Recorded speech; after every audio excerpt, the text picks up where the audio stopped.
It's not OSHA approved, you know. I know it's not. But I'm also short. It's in No, that I'm zone. short. I know, I figured. So it's gonna make. I try to tell people I'm 5'10", but I'm not. I'm so sorry for 42. and I'm going that way. Yes. I hear you. Cool. And that, is that including what we pay on a county level as well? Procedure, like, Or just our No, contract? that's just a yeah, contract. how That's things fine. work That's and so, stuff. since fiscal year I think about it 2021. Friday. We were done at Don't worry, I won't do it. I might take some of your data. Oh, you have a phone. You'd like that. Take the phone, take the shirt, take the TV, take my boots too. I had one answer. I had Yeah, absolutely. not really.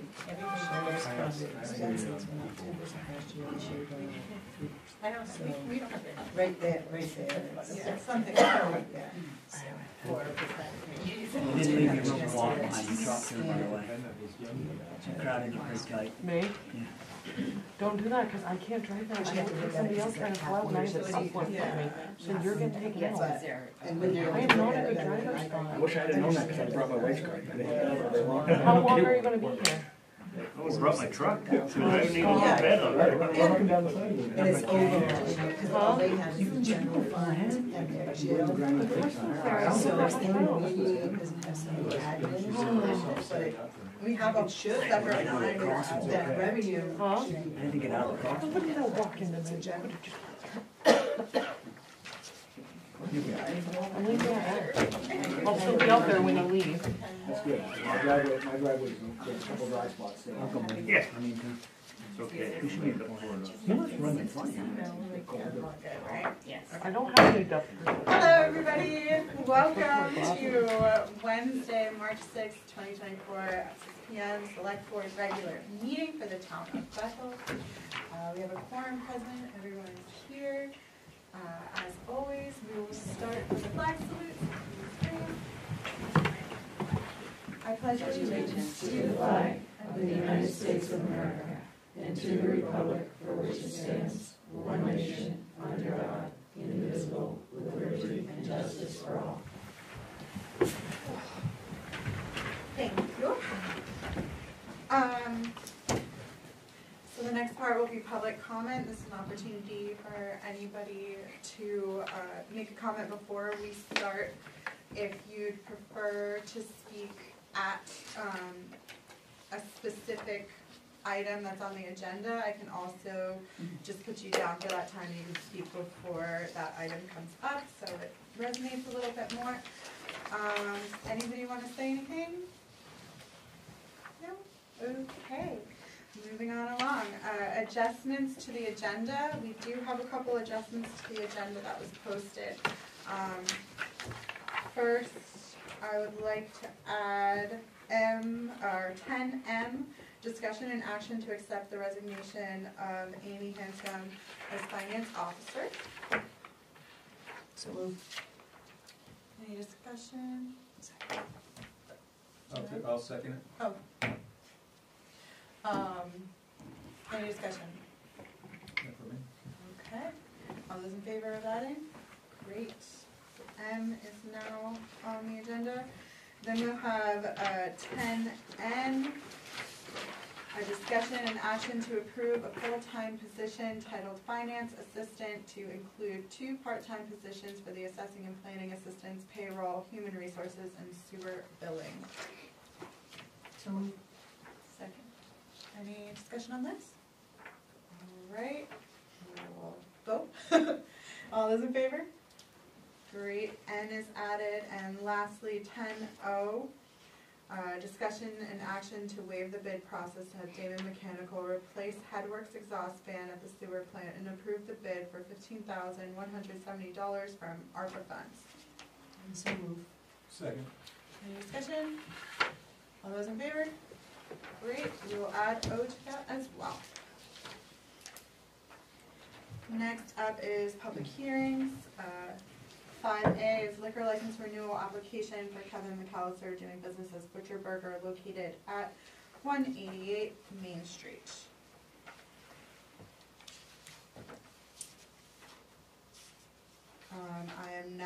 going to open the public hearing.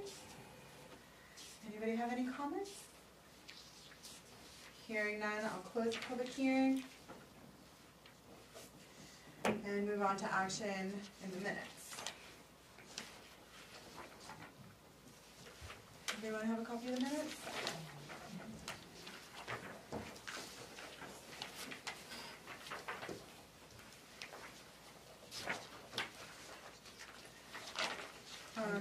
Make a motion that we move to approve the February 20. Is it February 21st? February Yeah. 21st. February 21st, 2024 minutes. I'll second. Any edits? Just had one, if I recall correctly, page 4, must be 10I. It's on the discussion with regards to the LD 2003 amendments. And I don't recall if we did a vote, but I thought we had a little bit of chatter that we wanted to see back from the attorney with regards to historic district. Mm. Yep, that's a Yes. good ad. That's just it. Sarah, do you wanna, Oh, I need to amend it. please?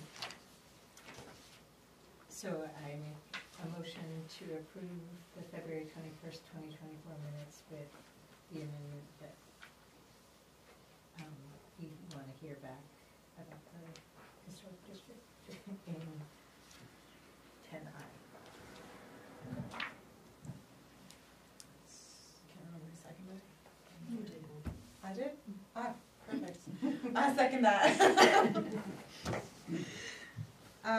Any other discussion on this matter? All those in favor? Excellent.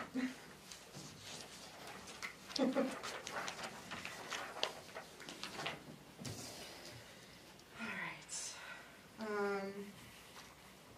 7 is acceptance of grants, donations, reimbursements, and sales of materials. We have none, so we'll move on to 8, which is town manager report.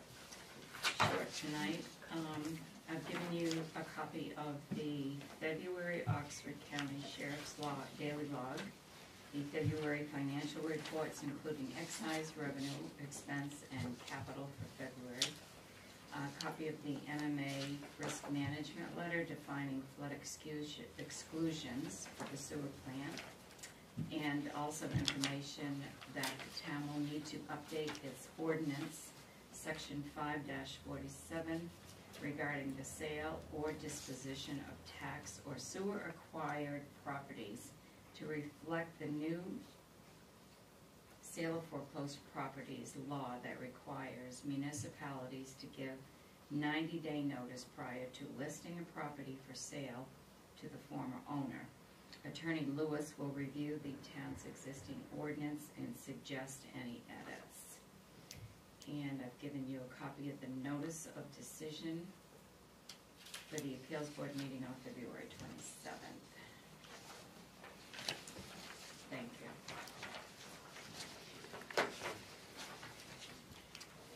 Uh, 9 is board and committee reports. We have none today, so I'll move on to 10. 10A, action on the renewal liquor license for Kevin McAllister doing business as Butcher Burger, 188 Main Street.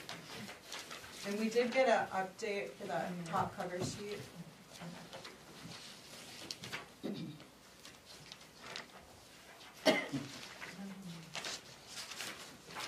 I'll make the motion that we renew liquor license for Kevin McAllister doing business with Butcher Burger, 188 Main Street. Second. Any comments? I just had trouble on my copy at least seeing the floor plan. I just really couldn't see that, but I don't know if you all are good with it. They're all like that. We Our put copiers we have put in a service call to the copier company. Not money. I downloaded it online because I have the same trouble too. It's like, a little bit better. I don't know if that's helpful. Yeah, thanks.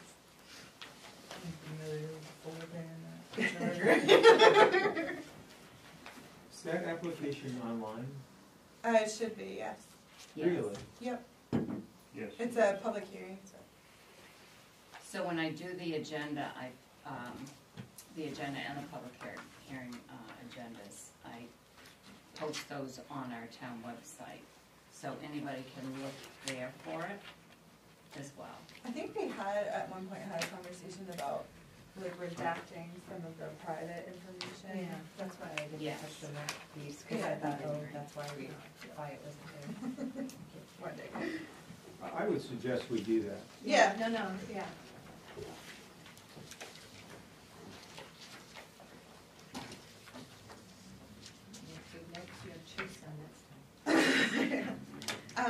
Any more discussion? And then for the owner, Can you give us a page? it was page 4 of 11. Uh-huh. On number 17, it just asked for the name and address of the owner, but it just gave the name. I don't know if that matters, but Oh. He's providing an address of the owner. Yeah.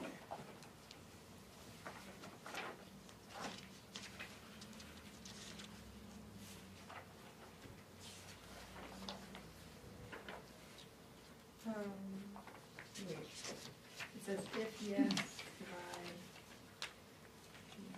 If yes, provide on both of those.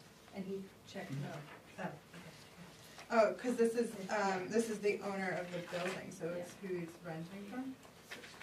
No, it No, says, it says, has it- the license, the applicant ever been convicted for any violation of four? No, And it no. says no. If yes, you provide the name and the No, I'm address. talking at number 17, so Oh, it says, 17, does okay. the licensee Oh, applicant own the premises? No. If no, please provide name and address of the owner. So, it would be the dominator. yeah, what's his address? Dominic. Another? Might be on Access GIS. Or just has the name. You could probably look it up. Yeah.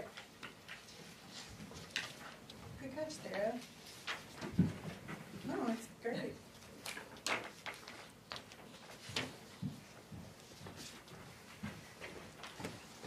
All right, with those corrections, I made those motion. I'll make the correction after the minutes witness. So, making the correction of adding the address for Dominic P. from 17, I would amend that we approve this application. Who seconded? I think it was Frank. Second. Yep. All those in favor? Great. Action on the renewal marijuana store application for Douglas Pemberton III for cryptid 708 Walker's Mills Road. I make it. You made the motion? Sorry. I didn't make the motion, I just read it. All right. You probably could just do it. I make a motion that we renew the marijuana store application for Douglas Pemberton III for cryptid 708 Walker's Mill Road. I'll second. Any comment on this application? Just a confirmation, they check off the permit fees for their retail piece, but on the application it says 1,500, they're not paying that 1,500, right? We're using the schedule from February 2022. I will make sure. Yeah, that was the application online, so that's what I filled out. Right, Yeah, I just yeah. wanna make sure you're not. Did you pay $1,500? I haven't paid yet, so, Okay. yeah, I just figured. We'll just. We're working on the steps to get that all updated, Yeah, no problem. but just didn't want to erroneously write a $1,500 check. Yeah, that's a good one. Okay, That's thank you. what we're doing on that. They're not paying until we figure it out. So there's no money. We're on the schedule that we voted on in, what was it? February 20. 2022. Yeah, so that's the schedule that they're going, but the application itself hasn't been updated yet, and we're gonna review at some point to see what the new fee schedule will be anyways. Okay. Thank you. 10C, discussion and action on Schedule A for the, oh my gosh, all those in favor? guys. Yeah, they have. They moved in second. I can't wait till June. Michelle. 10C, discussion and action on Schedule A for the code adoption ordinance. So, how do we want to tackle her? Or him? Or they? So there were two questions that we had from last meeting. I was just wondering if we had gotten an answer. One was to provide a generic term for Adelphia and Spectrum. Yes, yeah, that was changed, and if you look, yeah, the decisions are on the last.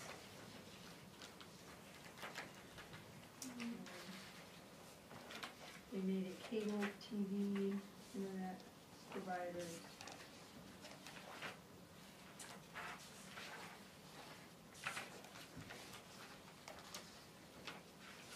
I feel like I saw it somewhere. Yeah, it's not too far.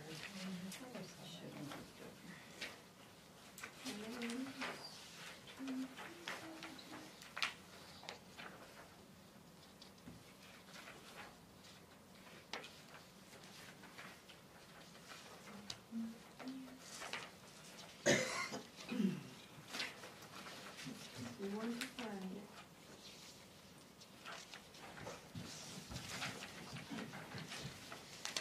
They were made.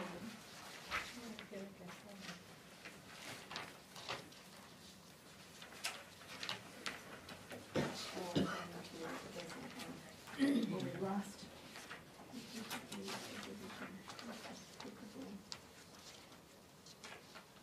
Oh, it's on H, it's going to be, it says to amend and change Adelphia Communications, and it includes Spectrum to internet and cable TV provider. And that is on H on the second page. And that will, they will be changed to internet and TV, cable TV. Oh, it's just not underlined. You should probably underline it, yeah. Thank you. Yep. And then the other question was the repeal of 62. Yes, and I included the, or given Sharon an email from Sadie Carnes. It's not included in this per se, but she said in the email there will be a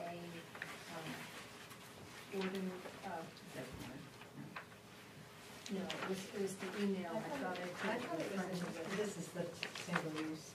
Yes, and so I it will, read that in here, that it's it will be repealed, and they will have the correct wording to repeal it out of the ordinance, but it wasn't part of the Schedule A, because it was like a bigger package. She explained it in that. Okay.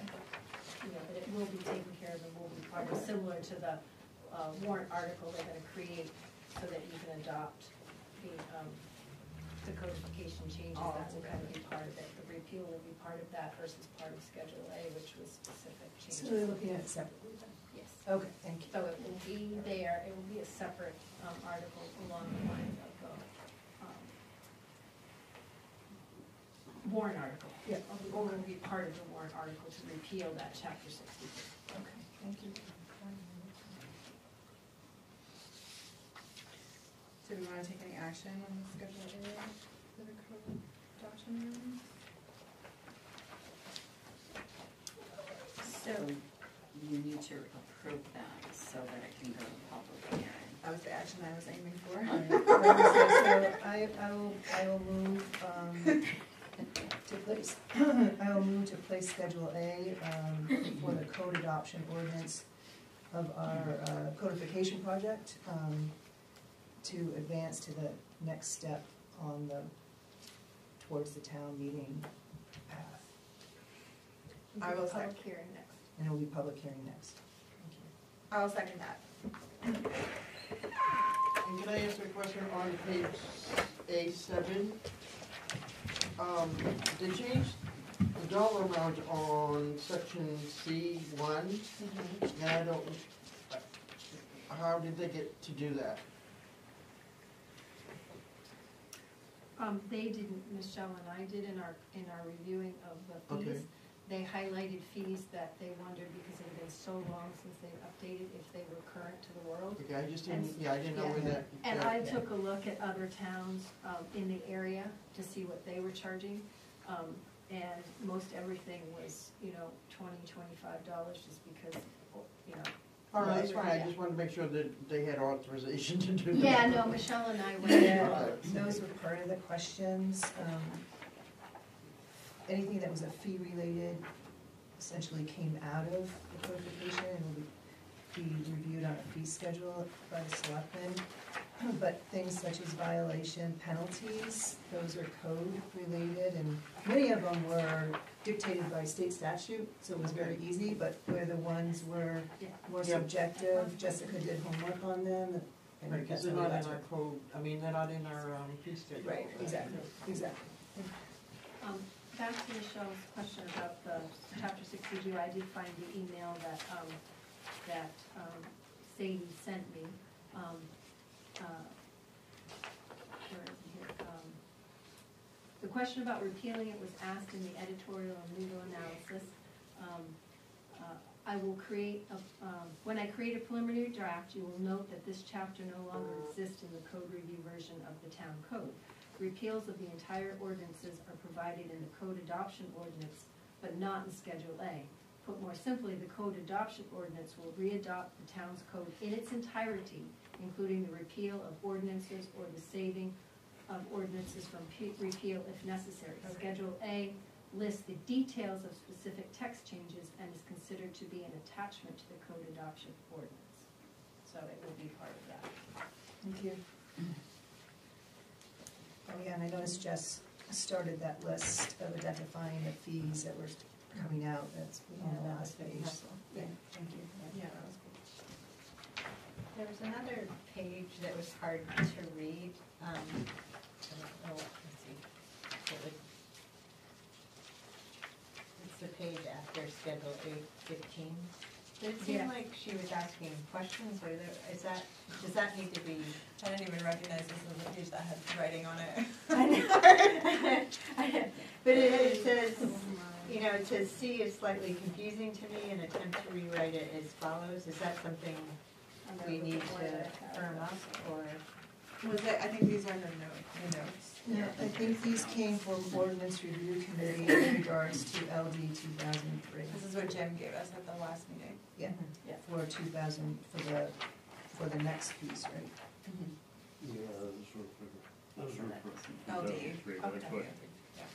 Sorry, my apologies, I got put in the wrong spot. That's okay. Okay. I was just kind of. No, I literally thought this was just a blank. If this was going to go into the book, like I have questions or something. Okay. All those in favor? Excellent. She's on. All right. We're going 10D, discussion and action on LD 2003, amendments to Chapter 150 subdivision and Chapter 140 site plan review.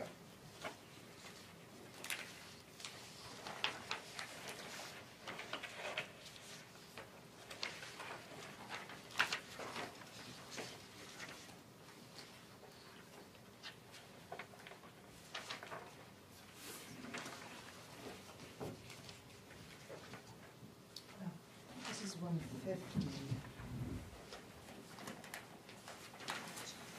150. Is the last page 140? Yeah, I think Must be. it must be. This is Yeah. site plan. Yeah. Boop, boop. Here's site plan. 140. Just somewhere in the depths of site plan. So this was the one where we didn't know in the historic district if there needed to be any reflection. I reached out to Mary Costigan and she wrote back and said, the only way to control where the affordable housing density bonus would apply is to control where multifamily housing is permitted. So you wouldn't be able to limit affordable housing allowances because it's a historic district unless multifamily housings were not permitted in the historic district, which we don't currently have. So LD 2003, nothing will apply to the historic district because we don't have multi-housing restrictions there to begin with. So. Thanks, Courtney. Thanks.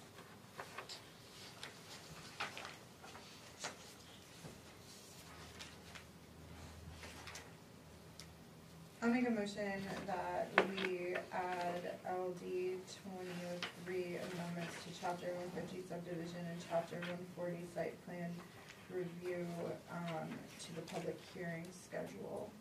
Move it to this next Second. stage. Any edits on this or comments? All those in favor?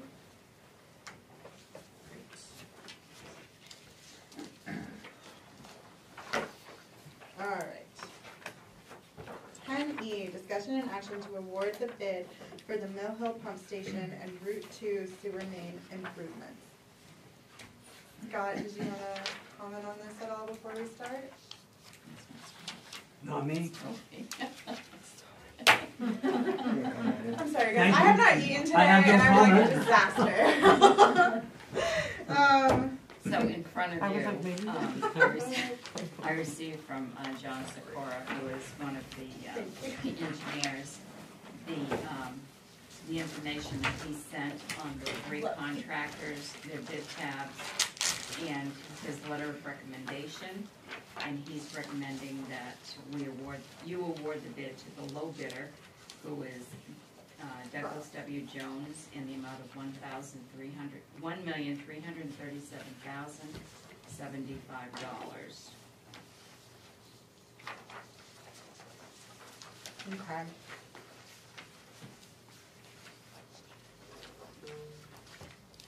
I would make the motion that we award the bid to Douglas W. Jones, Inc., doing business as Cross Excavation in the amount of $1,337,075. Second. Any comments or?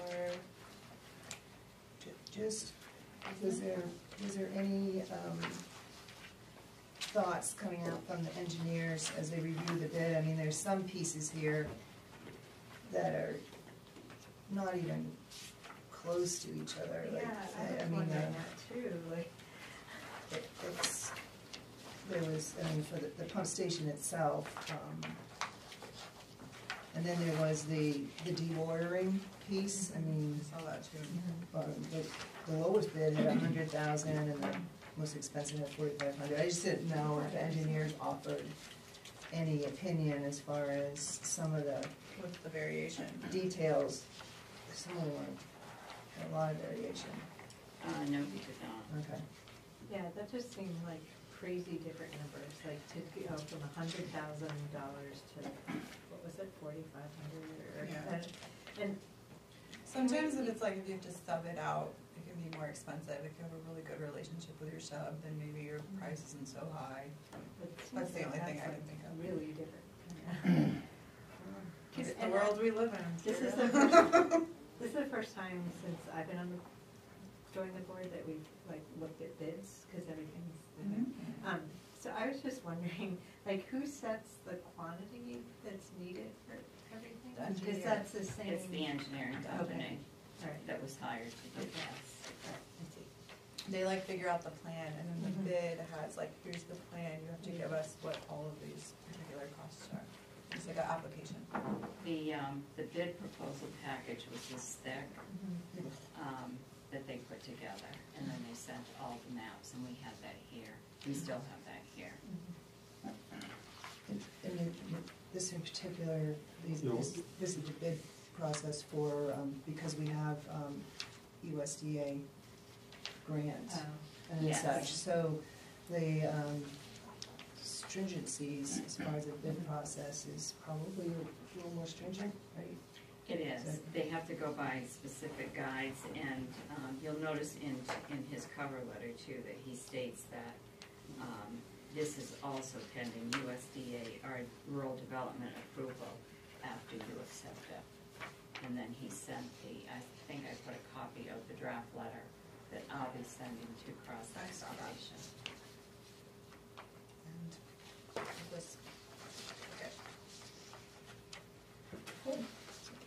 just had a general question for the process. So lowest bid is greater than the USDA grant. I pulled up a special town meeting, so it looks as though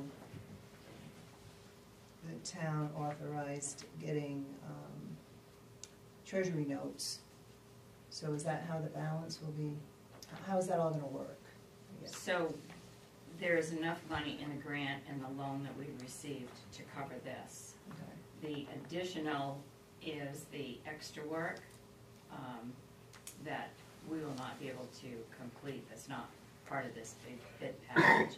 So some of those items we'll be able to cover under the balance of the ARPA funds.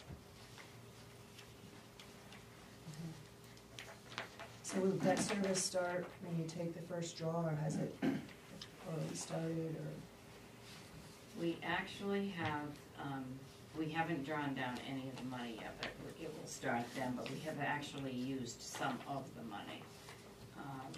It has been drawn out of the general fund account.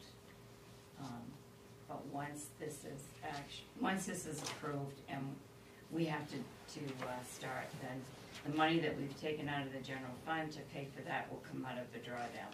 There has not been any drawdown started yet. But we will start it as soon as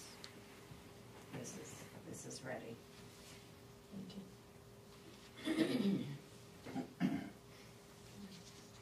Can I make a comment? Sure. My name's Doug Jones. Hi, I'm the Doug. contractor. You were right, what you said about the subcontractor.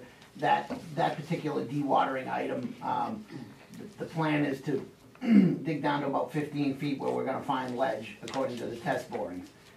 Then we're gonna drill out the ledge and hammer it out, remove it, and then we're gonna go 10 feet lower than we need to go. We're gonna hire a subcontractor that'll come in and put metal sheathing in the area where the pump station's gonna sit. So the $100,000 is because the subcontractor requires quite a bit of money to do that.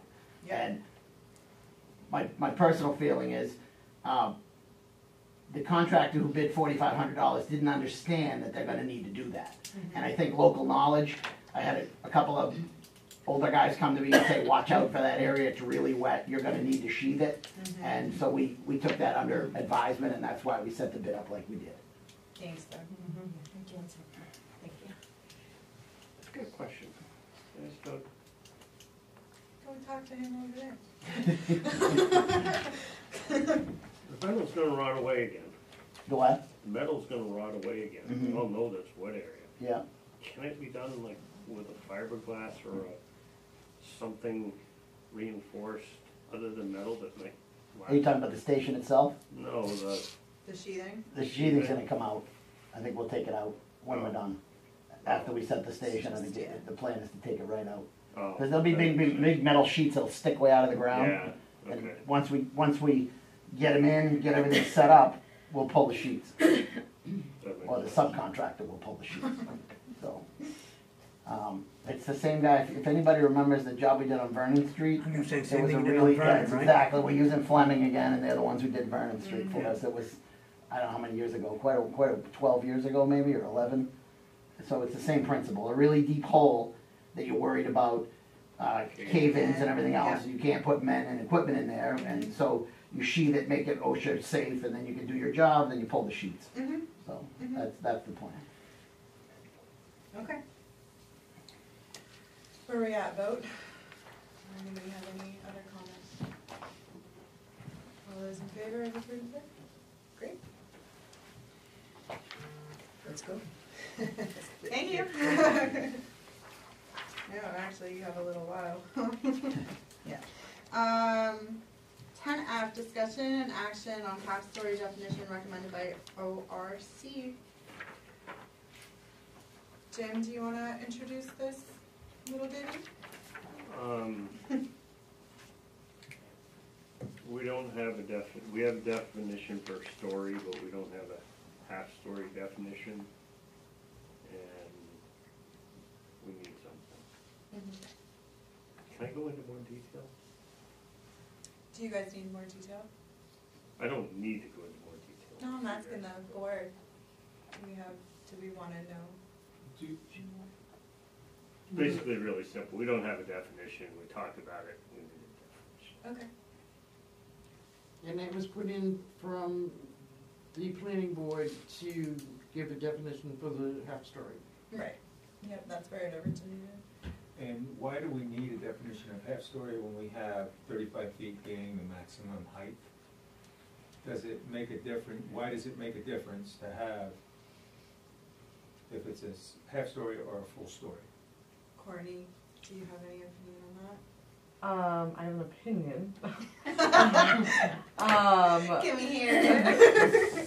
I was not here when the vote was put in for 2.5 stories or 35 feet. From what I've gathered from multiple people, not record, was that the 2.5 story was left in there because at 35 feet you could get a 4-story flat top motel, hotel, not really charming looking. Okay. So the 2.5 stories was left in there. So unfortunately, when you, like Jim said, when you don't have a definition for half story, developers don't know what the planning board wants. I mean, a half story meant 6 different things to 7 people on a board. So it's not really fair to the planning board to make that determination, but it's not fair to people coming to the planning board because they don't know what they want. So. Could we just say 3 stories then? There was a lot of talk. I think if anything, you would take out Yeah. the stories. Just say 35 feet. Yeah. Most And I don't people know. like to see, the 2.5 originally came from keeping the charm of the half. Basic. That's putting it in real basic layman terms, without going into heavy discussion and stuff. But So it's a design feature is what we're talking about. appearance, yeah. Well, it's a design, it's, Yeah. it's Yeah. dictating the design of the building is going to be, it's not going to be 3 stories, it's going to be a half story, which is something less than a full story, 3-story building. I think that's what I'm hearing that's being said, and that's what creates the charm, that's what creates, you don't have 3-story buildings, you have 2.5-story buildings. So, because I wasn't, the reason to discuss this Yeah. is because in my mind, who cares how many stories, it's 35 feet. But now I understand why it's important that it's not 3 stories or that it's not 4 stories underneath the 35 feet. It's because people voted, the town of Bethel voted to have a 2.5-story buildings at a maximum of 35 feet. So in that case, we do need to figure out a definition for that half story, what that really means.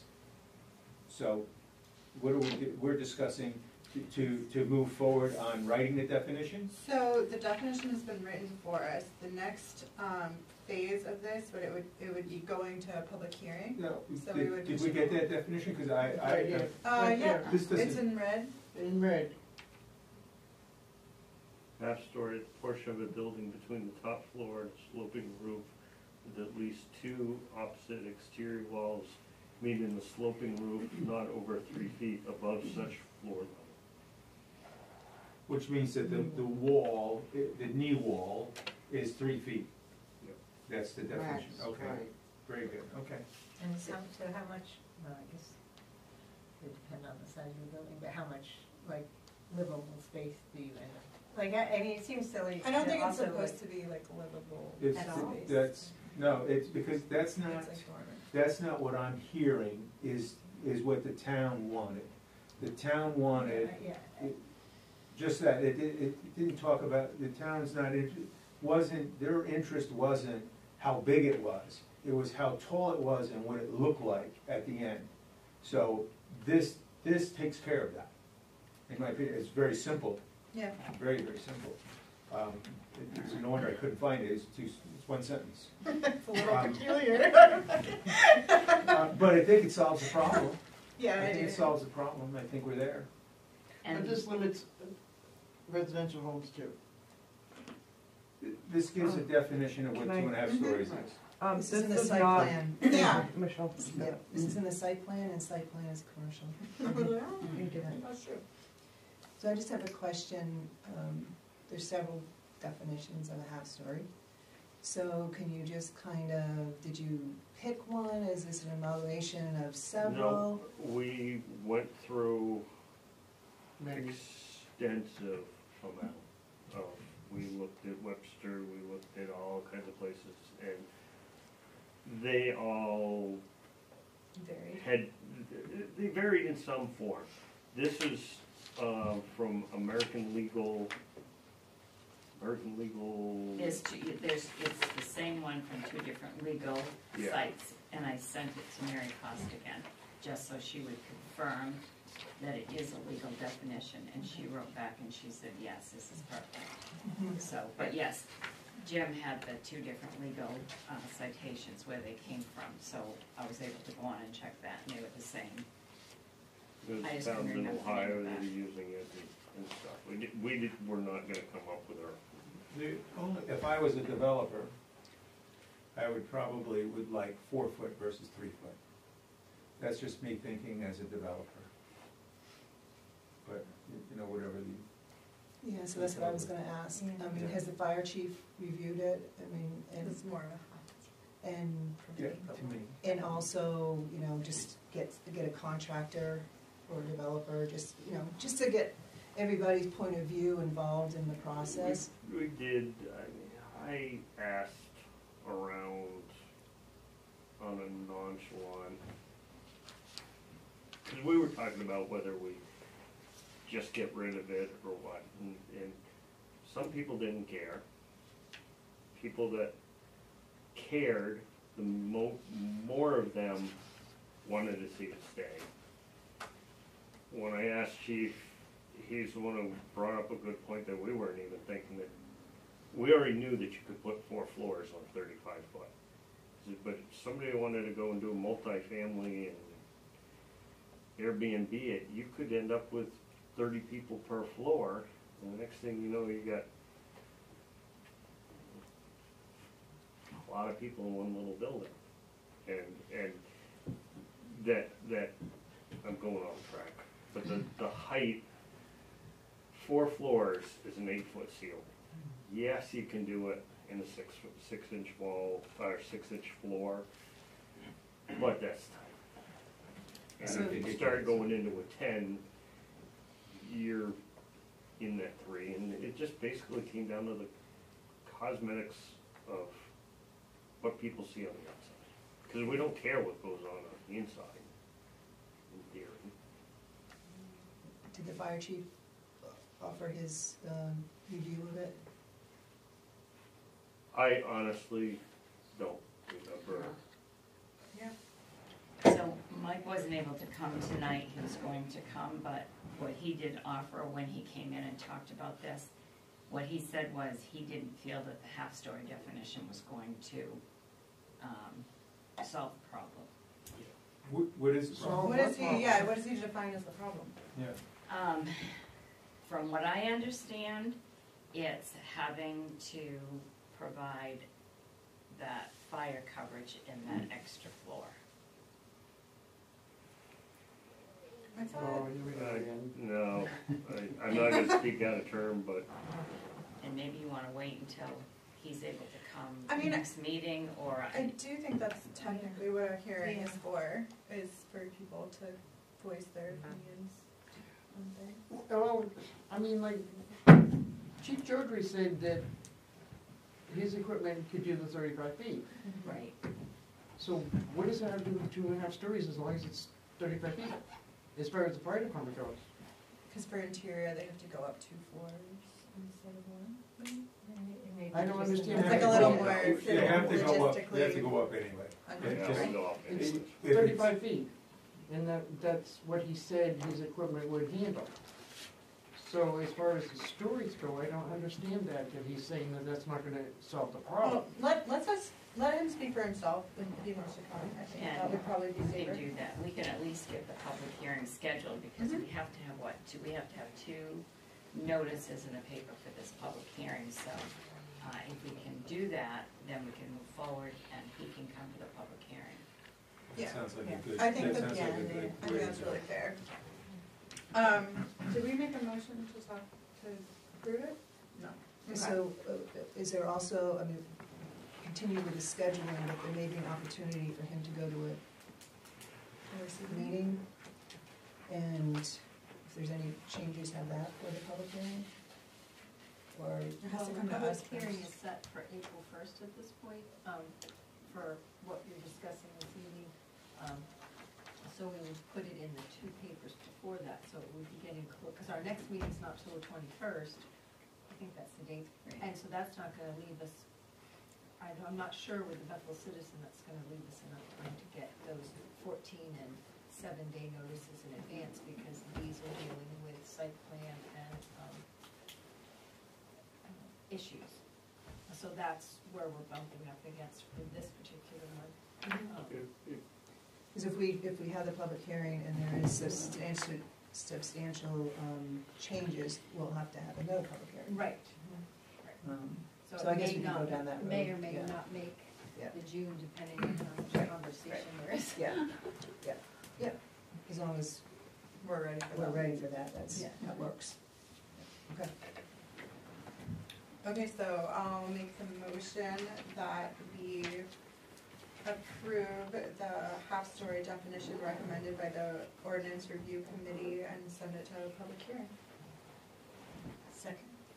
Well, any thoughts on making it from 3 feet to 4 feet, or? was that- I personally like that, Well, before we send it through a vote, can we discuss that? What's the advantage? The advantage is that, a standard wall is 8 feet. yes, and its standard wall is 8 foot, half wall, a half story should, in my opinion, should be 4 foot for a half story. And it's, to me, it's almost a compromise to some of the issue that's going on, that you have, that extra foot makes the more usable, more options for a designer to get in there, a builder to do what he wants to do. I totally agree with that, personally. Jim, was there any conversation about that as to why it was settled under 3? Yeah, actually there was. I mean, What was that? We talked about 4, honestly, because that's what was already in a legal definition. Oh, okay. And that, if we go and change the definition, Then it has to go through. we're not the- in a legal definition, now we're on our own. I see. And Mary would still have to approve it, Right, but there's backing on this definition. I see. Interesting. Yeah, I mean, No, that's a totally reasonable answer to me. Even okay, though so, 4 feet yeah, does well, feel. we discussed it anyway. Yep, no, we did, we talked heavy about it. Yes. Okay, any other comment? All right, this is a vote to approve the half-story definition as written. All approved, okay. On to the next. All right, G, discussion and action on Bethel Patrol cost estimations for July 1st, 2024 through June 30th, 2025. Hi, Hi. hello. So I emailed. What's your name? My name's Nick. Sorry, Nick Gilbert, I'm a resident of Bethel. Hi. I emailed Sharon earlier and was asking about the cost currently. Yeah. She said it's approximately $422,000. I'm sure if you haven't done the math, here it is real quick. Approximately $422,000. The going rate that this is asking for is $600,000. That's about a 42% increase, and I'm curious if they Not justified counting. if they justified their increase. Okay. I just have some lot of questions, and you know. We do too. We're with you, man. So I gave you the information that came from Abby on March 1st, because that's the date that they had to have this information to us. And I wasn't able to reach her on Friday, so I did have a conversation with her on Monday because I wanted to make sure there wasn't a typo. And there was no typo. It is $600,274. And I also asked her about listing the names of the 2 deputies and the 2 vacant positions, because we're supposed to have 4 identified deputies. So they're shorthanded, and this was also confirmed when I talked to Wainwright, Sheriff Wainwright, Tuesday, yesterday. The reason they list vacant there is because the deputies that fill those, the 3rd and 4th position, are going to have to be taken from their pool, and most likely they will already have worked a 40-hour shift. So they will have to, each one of these will probably be made up of several different people working that Like a couple 3rd hours and here, 4th 24-hour shift. And because it's not someone who has a dedicated salary, they will charge us for that deputy, The minimum deputy rate. yes, if they have a year's contract, if they've been there for a year, so it's the lowest rate. You'll see the top 2 of the Rhea and Howe. One is slightly higher. Well, the higher rate means they have more years seniority, so they'll charge us for the lower rate, which is a year, which is $26.62. But they're charging us for the higher rate of the health insurance. So the other 2, I would say one of them has just himself on his insurance. The other one, it looks like it would be the rate for the deputy and a child. The higher rate is the family coverage. So I haven't been able to find out why we're being charged the higher rate for the insurance. And then, so those are the 2 conversations I had with her about that. And last, was it Friday?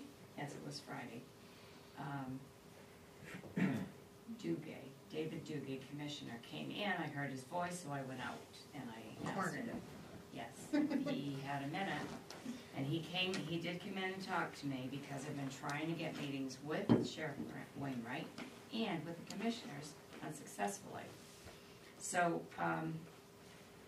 he really didn't discuss this. He said he got it on his phone that morning like I received it, but he couldn't bring it up on his computer. So I talked to him about not being able to get to talk to anybody. So he said, well, I'll talk to Abby and we can get you on the commissioner's agenda for the 19th of March. Later that afternoon, when Abby got back, she did tell me that she could put me on the 19th to go and discuss the negotiations with the commissioners in executive session. So I'm letting you know that tonight to see if you want me to do that. I did get an email on, actually it was on Monday, from Wainwright, and I called him back, and he wanted to talk to me about the proposed increase. I did call him back on that, and he said he has no idea where the commissioners came up with those numbers. This is not what he was given at the beginning of the budget process. The first time he saw this was last week, and he wanted to request an executive session with you. And I told him I would be speaking with you tonight, and I would have to get back to him. So that is a 42% increase from last year. And I pulled the last 5 years. If I go back to the 5th year, this is a 61% increase in 5 years. So no, they did not. No, I do not have, and of course Abby doesn't know that either, or if she does, she can't tell me. But there's no justification for this increase or where they get these numbers. So it's up to you what you want to do at this point. I have 2 questions. What is the rate increase for the county commissioners, for the county, for us to pay this year? I mean, last year we had a 10% What's the, increase. This the year? county, 42%. For That's this. this, For our that's contract, this, but I'm what talking about the about just the county? county. We haven't received that yet. Yeah. So it's gonna be like, You get, they haven't posted that yet, so I have no idea what our county rate is yet, amount. I don't know that. They haven't Okay, because said- we get double dipped, I mean, we are getting double dipped on this, because we had the 10% increase for the sheriff's department last year, and we had the 10% increase from the county For the last county year. too, And yes. we're paying for these officers through the county, and we're paying this extra 24/7 coverage. And my other question is, I'm not quite sure if I understood your answer, but my question is why we haven't gotten the breakdown of what it would be for the 7 AM to midnight coverage, because we asked for it last year, and we were told we would get it last year. So I did talk to Sheriff Wainwright in our previous conversations about getting coverage for the hours of 7 AM to midnight, like you asked. And he said that that could be discussed, but I couldn't get a meeting to discuss it. And so I know that this rate schedule changed from the rate schedule when they first started the budget process, because Wainwright told me, remember I told you when I asked him what we would be looking at, and he said from what he understood, from what he saw, it would be a 4% increase. And so when I talked to him the other day, I said, I didn't misunderstand what you said. I said, you didn't tell me 40% when we talked. He said, no, I told you 4%. So I asked him again the other day about coverage from 7 AM to midnight. And he said, well, you can ask for that. Whether we would get that or not, I don't know. I can't answer those questions because I can't get to them to talk to them. But I can on the 19th. So if we don't approve this amount, which means we're basically giving up the contract, can we, does that put us into renegotiations with them or not? No. It does not. No, we'd have to start fresh. Well, that's renegotiations, no? Well, We're it doesn't really have not us, negotiating. yeah. We don't negotiate. This is What- not. Okay, We're looking for, have a discussion on what these breakdowns are. Yeah. Which, That's- that's right. That's And what this we is need what to we're know. really, and we need the information, you know. I mean, I'm not inclined, I don't think the public's inclined to do anything less than to have full coverage. However, if they can't provide us full coverage, I would want to explore some mechanism to have credit or something, you know. So if they can't produce those two other positions, that, you know, that's not fair to pay for four. And you know, and we want to be fair. We want to be fair both ways. I mean, in the contract, if it wasn't for the Bethel piece, this piece, our enhanced patrol effort, technically, these 4 positions wouldn't be hired. That's how the contract reads. Technically, these 2 and these vacant spots, they wouldn't be hired, which doesn't help the county side because it's one great big law enforcement, so they all work in a pool. These just happen to be dedicated, and so it goes both ways. We don't want to pay more than our fair share, and we don't want to have the other towns, you know, pay for us. We want it to be fair, but we don't want to pay what we're not going to get, and that would be one of the talking points, discussion points. And for me, is there some mechanism that can be created, a reconciliation, whether it's monthly or quarterly, that, hey, yep, nope, we only had 2 persons, not 4, so then we could get some sort of credit. And if it seems like it's almost that dire with the lack of personnel on all levels. You know, who knows if we're even getting it for our ordinary county piece, you know, whatever zone we are, zone 2, or, you know.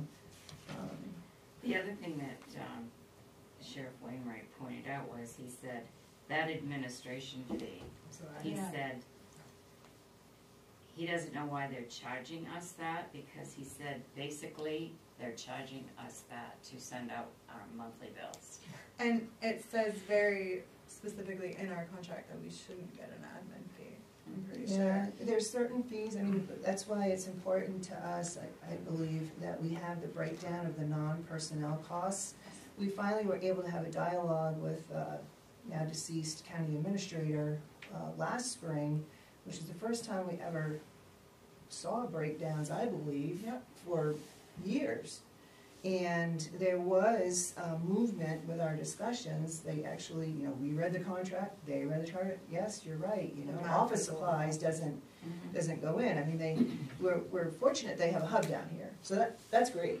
You know, whether we have the enhanced service or not, because that just is a draw that you're just going to have more personnel around. But I think it would be important to get that breakdown of the non-personnel costs, and I don't think we dove all into that admin fee, but you're right, that part of the beauty of just having this enhanced, having the personnel. I don't think there was an admin fee on our bill last year, or on our breakdown last year. Yeah, there was. Was there? Yeah, but the admin fee, whether you have 21 guys or you have 18, it's all kind of there. That is another thing, is like how many officers do they have, because the percentage is based on what the totality is, and if we don't have those numbers, we can't check the math, and frankly, if it's a 42% increase, I wanna check that math. He said, he has 23 deputies assigned to him. 23? So already, this is out of whack. Yeah. Here's a question. Does he have 23 deputies, or does he have 23 positions? I would wrote want- down what he said, has 23 deputies. I would want clarification.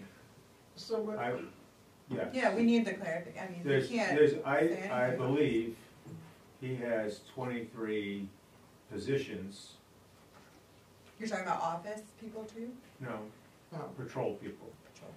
they were down 10 last year. But these two vacancies weren't vacant before, so he has to be short officers. So they're He is, he said, he has 21, but he's allotted 23, so that tells me he's 2 down, but I think he's down more than 2. He is, Well. he has to be. I would want clarification, and I would want it to be verifiable. yeah. That was one of the pieces that changed last year when we talked to them, and then they came back, they're like, oh yeah, we have. This is Right. one of the problems with this contract too. Nothing is verified. Mm-hmm. I mean, we're just taking Their the word. word Right. that that we're getting 24-hour coverage. And quite frankly, well, they have to verify it. I mean, everything else is anecdotal. Agreed.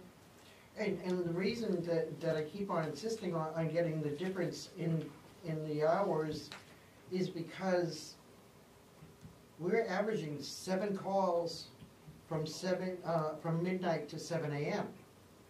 per month, not per week, but per month.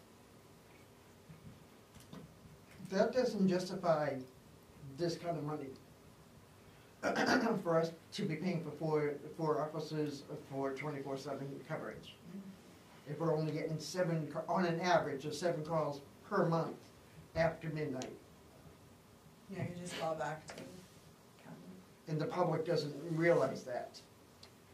But if you're one of those 7. Yeah, I you know, know, that's all I But the majority of those That's calls the- are like That's Yeah, house you never alarms know. and You things that never are very know. immaterial. They're not Something can happen. emergencies. There is, I'll be right with you. first off is, this, we should call this what it is. It's enhanced service.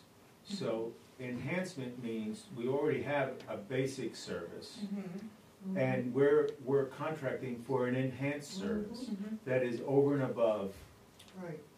the service that's provided anyway. Yeah. So in that context, the enhancement is it being provided or is it not being provided? And no one in this room has any verification of that. Mm-hmm. That we don't have any, and nor has it been offered, or they won't provide it so far. You can't even have a meeting with them. Yeah, we have asked for all of these things Right. for So, at least a I mean, solid year. In some ways, we're speaking for the public, and I would think that before anyone pays their credit card bill, they look at it. We're paying a bill without looking at it, at the line items, so, we need some clarification and some verification that we're getting what we're paying for. I think it's quite simple. Do you want me to go to that meeting on the 19th? Oh, yes. Please. So that would be, what I would support is, whatever number you need to put in the budget. What, I quite frankly don't think I'd put 600, I would put what last year was, and 4%, 5%, I don't know, put some number in the budget, because that's a budget and it still has a process to go through, but it allows us the time for conversation to learn more about this, now that we actually have some movement and some dates to be able to. People talking back to us.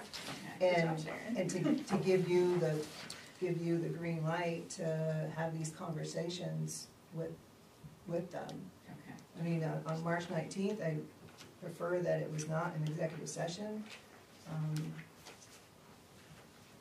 You don't have an executive session, it's not union contract, it's not anything. Maybe you can do a disclosure beforehand, but any way that you can get a meeting with them, or the, whoever's acting as the administrator or anything. But I guess once we have our toe in the door then, so. Well, this is the closest I've gotten to a meeting, and this was how it was presented by Commissioner Duque when I had him in my office last week. And it also gives us time to look at this stuff. Like I had mentioned, online is the Oxford County budget. Yes. 2023, what was enacted is 2024, I believe has been acted. You have to check their minutes. And they have, because all the county budget has to be appropriated with the revenue coming in and their expenses as well, they have a number down for Bethel Patrol and Dixfield Patrol that is, for a revenue number, it is not 600, 274. So he did tell me that he's meeting with Dixfield this coming Monday, the 8th, and is it the 8th? It's Monday anyway. Their budget went up to $446,643. Now they do not have. They don't have 24/7. They have 3 deputies. 11. What was that And it's number? not 24/7. Can you say that number one more time? 446,643.38, and he didn't have current year, but he said it was somewhere around 330,000. So they'd be looking at probably about $110,000 increase if that was the case. And it may be worthwhile as manager to manager, giving a call to Dixfield to see what they're doing. Yes. Nick, I'm sorry. That's fine. So, I disagree with you, Frank. I know a lot about this. This is my wheelhouse. This is what I do for a living. What do you do I'm for a in living? law enforcement. Oh. I work for a municipality. I don't work for the sheriff's office. So I know a lot about what's going on, and I think she hit it on the head. Is that I think if we have any meeting with the commissioners or with the sheriff's with the sheriff, they should not be an executive session. That should be something that the public should be privy to know why these numbers are the way they are. That a 42% increase is crazy. There's nothing else that I've seen that is raising that much. I didn't get a 42% raise this year. I don't know about the rest of you, but Sorry. I would love to, but I didn't. So, why are we paying that? And I understand, it's their wages, but their wages are going up $1 an hour. That's it. It's not that much. It's not 42%. It's not even close to that. The price of fuel hasn't really increased that much, so they can't say that. So there's just way too many questions just for them to just say blanket statement. Here's 42%. Excuse me. And if you're even considering going from 7 a.m. to midnight coverage, that's what the rest of the county does. That's what Greenwood has, that's what West Paris has, Sumner, Buckfield, all those other towns, and they don't pay any extra for it. So if you consider that, you might as well consider just throwing the contract out the window and just going to the statute coverage that they have to cover anyway. Mm-hmm. So that's just my opinion.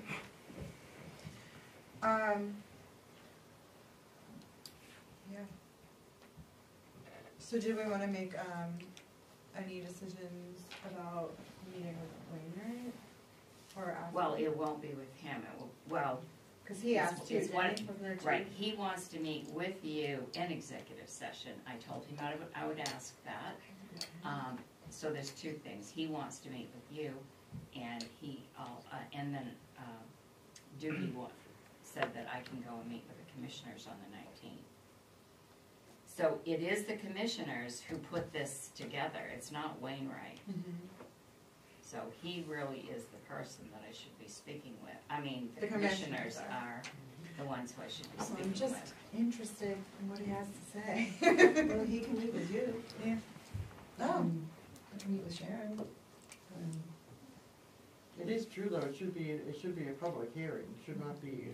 It can't, yeah. Any The- conversation. It's not a personnel issue. There's no Yeah, reason for it to be personnel. in And it's not a executive session. contract. It's not a labor, it's not a labor Right. contract, so, but They wanna have. managers, you know, like conversations before to get the information, you know, there's been the manager talking to the administrator, there's been those conversations before as these have been put together, so I don't think that's out of the realm.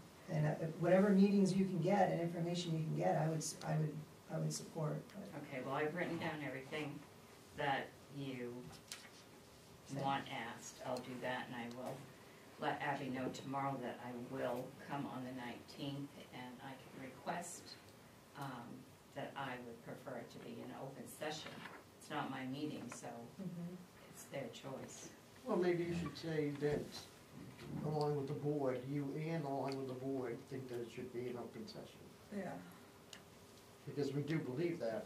I have, Well, how does it go into executive session when by law you can't go in executive session for? you can't. You can go in executive session for negotiations, and if that's what if they want to say that this is negotiations, then they can legally go in executive session to discuss negotiations. I do police department contracts for the towns that I've been in, and we do negotiations in executive session. And that can be done, and if they state that they want to discuss this in executive session because they consider this to be negotiations, it's not my meeting. I can say I prefer to do it in open session, but they can refuse to talk about it in open session, and then I don't have any conversation with them. It's not as if they're coming here and we are going to, it's our choice if we do it in executive session, but you need to follow what the executive session law is. So, But can you alone do negotiations with them? I can. I guess that a problem that I see with the executive session is how can you bring the information you learned to the board Right. from an executive session? Oh, I can. You can. I can. The purpose for going into an executive session is to talk about the rates and everything else. It wouldn't be to talk about personnel, but I can tell you one thing, that there isn't a union contract for any police department that I've ever seen that has increases like this, Yeah. because anybody negotiating on the town side is not gonna approve something like this. Yeah. So, So you'd be able to take documents, so if they say in this executive session, they showed you the non-personnel cost breakdown, we could have access to that afterwards, you wouldn't have to be like vague. no, It's not their an executive union session. contracts are It's public just a information. private meeting. Yeah, I mean, So maybe just that's call all it we a private want, is to meeting. get the information. Yeah. They're forcing us into their realm, Right.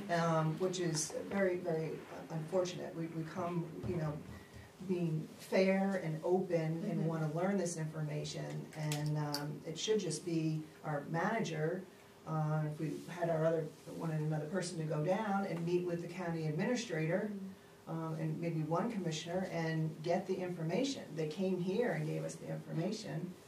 Why can't they provide it here again? So we're having to go through these hoops, their hoops, to try and get this information.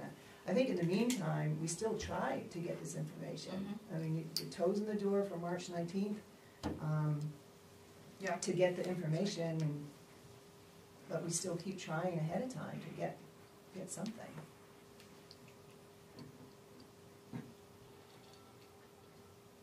Yeah. I'll let Abby know I will come to their meeting, preferably in open session, and I will let Sheriff Wainwright know that right now, you're declining an executive session meeting with him unless he wants to come meet with you in open session. Okay. Okay. Is this different negotiation than what we talked about before, as far as having a representative with you? If you wanna come with me, you can. I mean, it's, if the board sees fit for that, because I'm open to it. It always is Yeah. better to have someone Secretary. who is, yeah, 100%. Yeah. also just, I don't know, just, yeah, I just think two people. We've already assigned you to this project But anyway. if it so- goes to open session, any of us can go. Yes, of course. Yes, Yeah, if it does end up in Yeah. open session, can you let us know? I will. Thank you. I think I'd still be real careful. Looking like a pile. Oh, we can't. Huh? Well, We'd have to declare our, if there was a majority, if but. all 5 of you went We and wouldn't. had a discussion, that would be considered a meeting, and you would have to post a public meeting that you were all attending. And all sit in different corners of the room. But only if all 5 of Not us like go. each other. The majority of you, 3 or more. Yeah, 3 or more. I think we still would want to manage the conversation. Yeah. Yeah. And through our agent, so to speak. Okay. So in other words, stay out of it. Yeah, just let it seem like a good faith conversation until we need it to not be a good faith conversation. Well, okay, doesn't make sense if it's gonna be open session, but whatever. And that would be the purpose of it being an open session, so that we would have something to say. But you can win. Giving, I mean, I'm fine with our manager and our other select person Yep. being there speaking. Just, I mean, it's to get the information is really what it is. Yeah, we can send Brixie.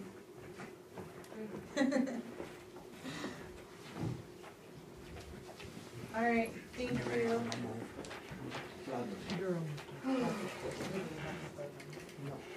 No, it's just a discussion. Discussion and action to approve the sewer abatement for Man Woods, 41 Mason Street, account number C1966. You wanna tell us? I'll have Jess, because she worked on this, she Okay. can explain it to you. We recently, a few weeks ago, had a meeting with Rural Water. They came and we talked about the sewer. Right before that, I received a call from Mahan Woods, who apparently had just received a bill for sewer for $630 for a building that she had taken down a number of years before, and had disconnected the connections. Had a local contractor and stuff do it, and wasn't necessarily satisfied with the response she was getting out of Rural Water, which is why she reached out to us. She planned it well because we were meeting with them, and so I had a discussion with Christine Hawley at Rural Water, and it was concluded that she had been billed in error. They have discontinued the account, so she will no longer be billed going forward. And then the discussion was how to Get it off the books. exactly, whether they would just take it off the books or how that should be done. So I came back to Sharon, indicated that they had discontinued it, they were fine that it was an erroneous charge, and then Sharon felt the best way to handle it, and then it would be, there would be a record of it, was to get an abatement through the select board. And so, that's why I wrote this up. This is a copy of the bill behind it that they sent me from Rural Water. Like I said, that the account no longer exists, they've discontinued it. There wasn't a really good reason why they all of a sudden, after so many years, sent her a bill for $630, but they did acknowledge that it was not, not something she should be paying. So that's why we brought it to you as an abatement, so we would have. Okay. And no money has changed hands, she would pay it in on anything. She called here, called them and then us, saying, I don't agree with them.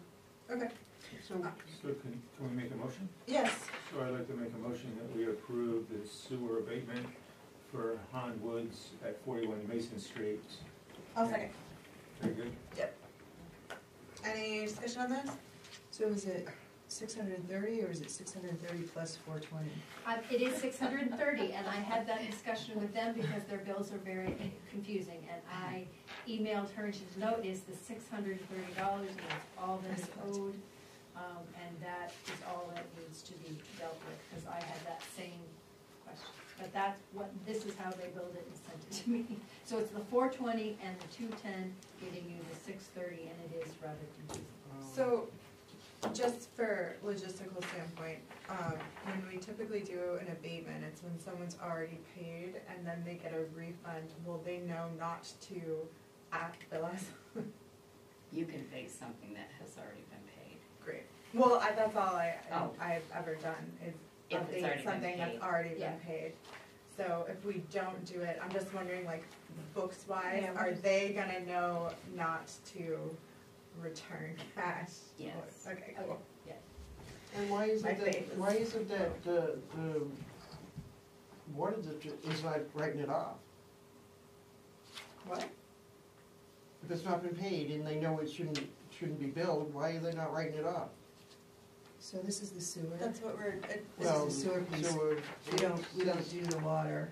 All right, the sewer department, I'm sorry, Yeah. I'm looking at, it says water Yeah. district, okay. she just explained it. Yeah, well, It's just for the record keeping. And what was the building? It was like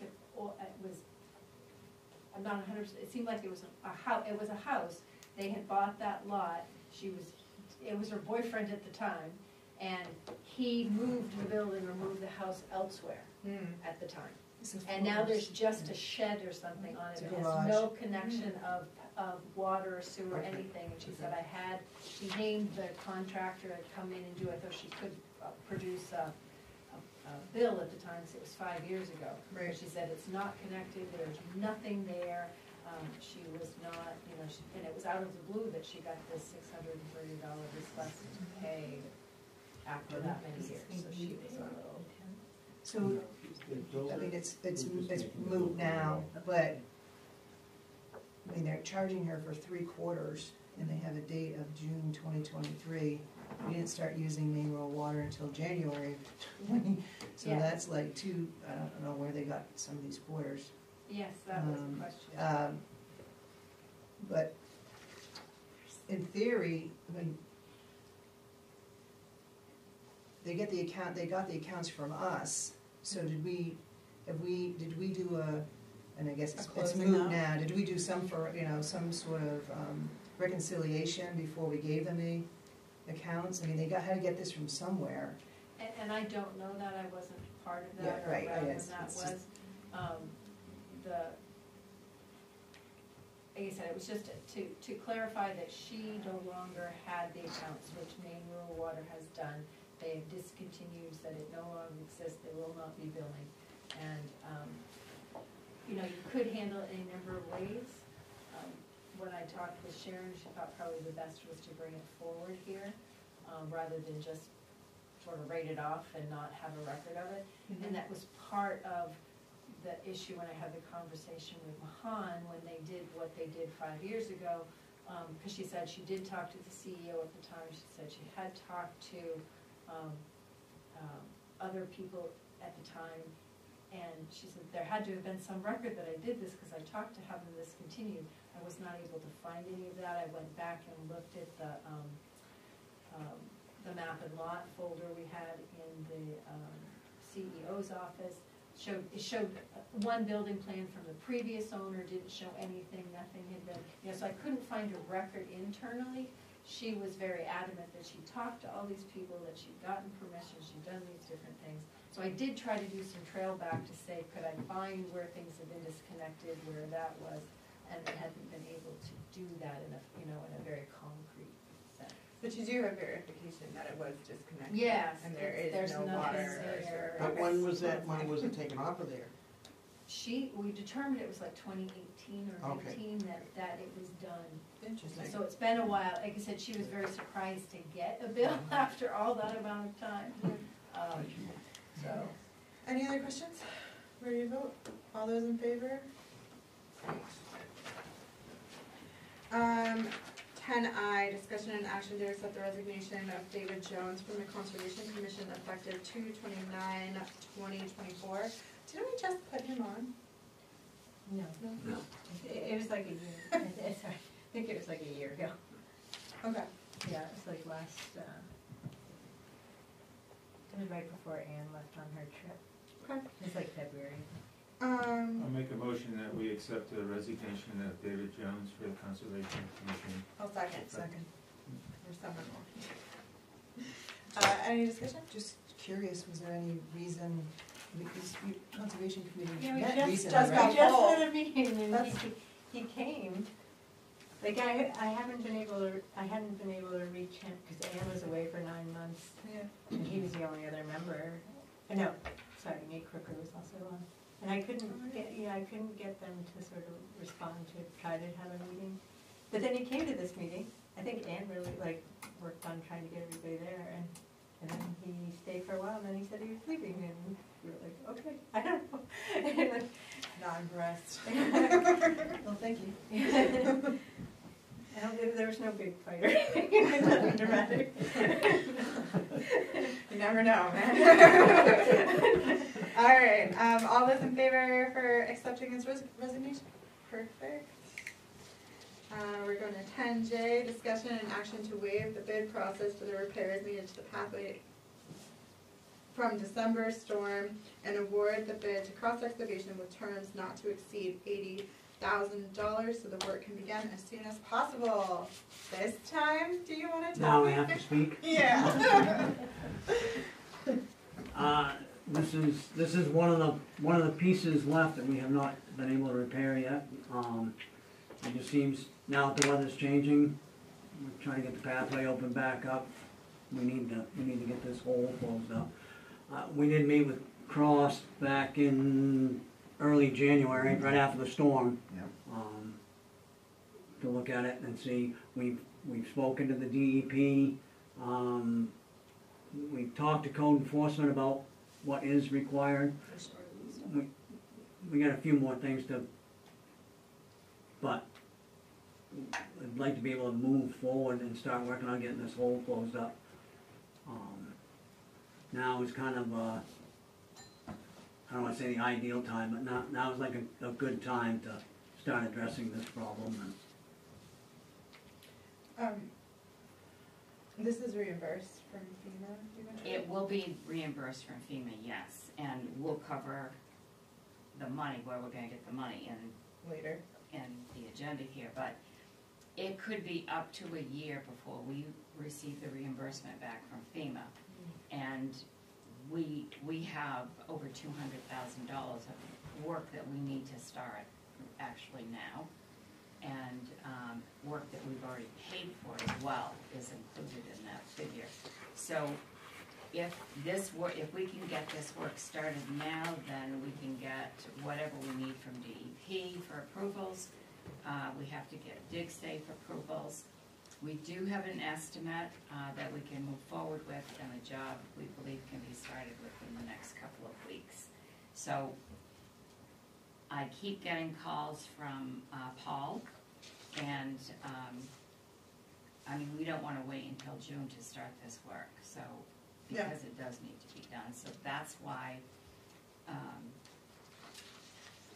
Scott and I have talked about this, and we feel that this is the best time to get this work started. And of course, because of the cost, that's why we're asking you to waive the bid process. And I put up to $80,000 in here because it's very close. I'm good with it.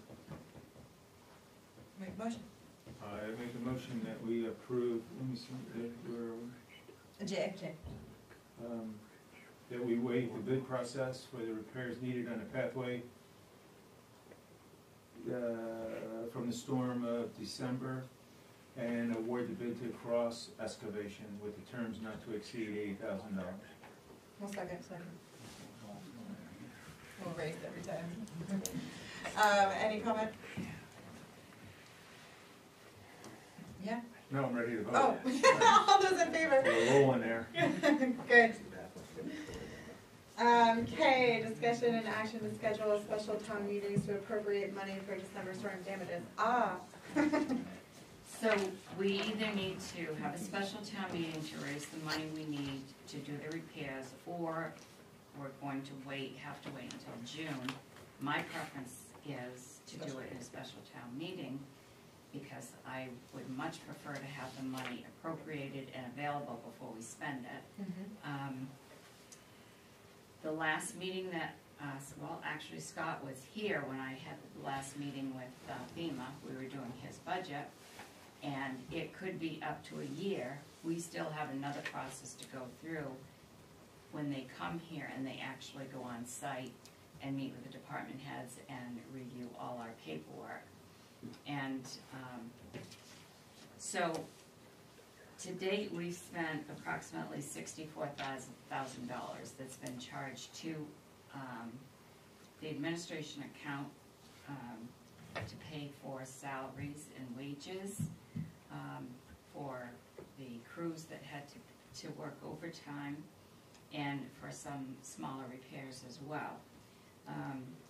For the highway department for public works, I'm looking at approximately $100,000 that we need for 4 different projects to start right now, including the one we just talked about.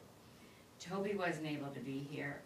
He is quite sick. He had finally got in to see the doctor today at 4:30, and he said if he had to be here, and I said, no, I really don't think you need to be. He can barely talk. So, but I've gone over all of this. One of the jobs is the electrical job, which you did waive that bid process for that. But then that was the second one we got, and they came back, and like the first one, they've got the guy that would be doing it is out on medical leave now. So we went and got a third bid, which actually is a little bit lower. It's $42,500. So there's that job, and that's all of the electrical work that has to be replaced in the treatment plant. We also have a bid to replace the gate, which is $2,025, and the security gate operator needs to be replaced. That's $11,000. We have that bid, and there is a motor that needs to be replaced that is $1,435. So that's $59,900. So I rounded that up to $60,000. So I'm looking at $224,000 that we're going to have to pay out before we get any money from FEMA. That is for the sewer plant, the public works department, and money that's already been paid out. That's just the major things. We did submit reimbursement for over $300,000 because there's other minor things. But these things really, especially the sewer department, that has to be done. So Jess did work up 2 dates for having a special town meeting. One is April 29th or April 8th. They're both Mondays. Our challenge is a night of the week that this room isn't full. That's 2 or 3 months before June. It makes that big of a difference? I think it does, yes, because you can't spend money unless you have it to spend. It's not authorized to spend. Right. Yeah. Yeah, I just remember bringing them in, bringing the public in. I think that was a different situation. Yeah, Okay. I do. That was definitely a mistake. There are several towns that have already had their special town meetings to raise money for their storm damage. There's new reason, she's done hers already. But it's never good to spend that amount of money without authorization. It would be weird to go to town meeting in like the red, you know? Right, okay. Like, oh, we just did what we wanted. So the other 70,000 that we're looking to get reimbursed to get to that 300 mark, do you think that we'll need to raise it at the June meeting? Well, we would because, we're not gonna have the FEMA money by then. Yeah, so it'll be in two parts then, special town Yeah. meeting and then a So the special town meeting will be for the 224, and then the June will be for 70? I would add the rest of it in there for then, we could do it that way. Okay. Or do you prefer like the whole? Well, I can Or pull we can work. the exact, I'm thinking it's somewhere around 375 is what I remember. Do you remember what that number might have been, or? I No, think I that's what didn't we see the- submitted no, I for didn't see the claim total was volume. just your own? Yeah. I think we submitted somewhere around 375,000 for reimbursement, and I can go and pull what we submitted to them. We may get more than that back because some of what we put into claim, if we mitigate for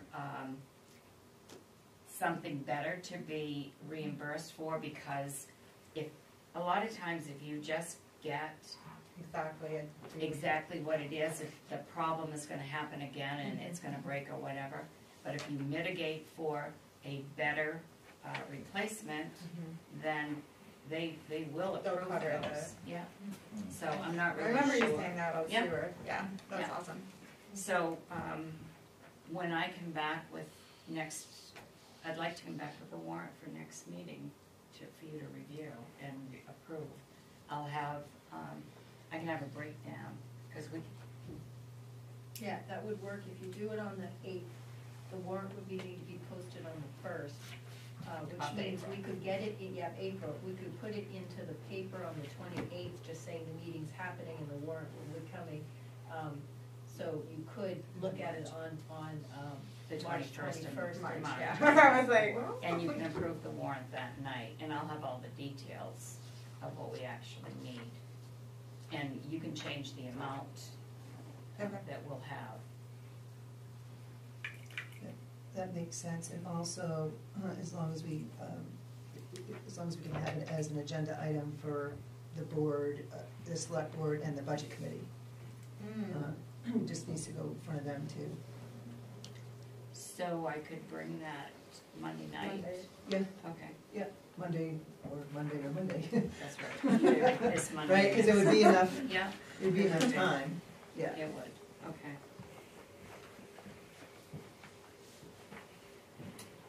Mhm. It's Monday the 25th. No.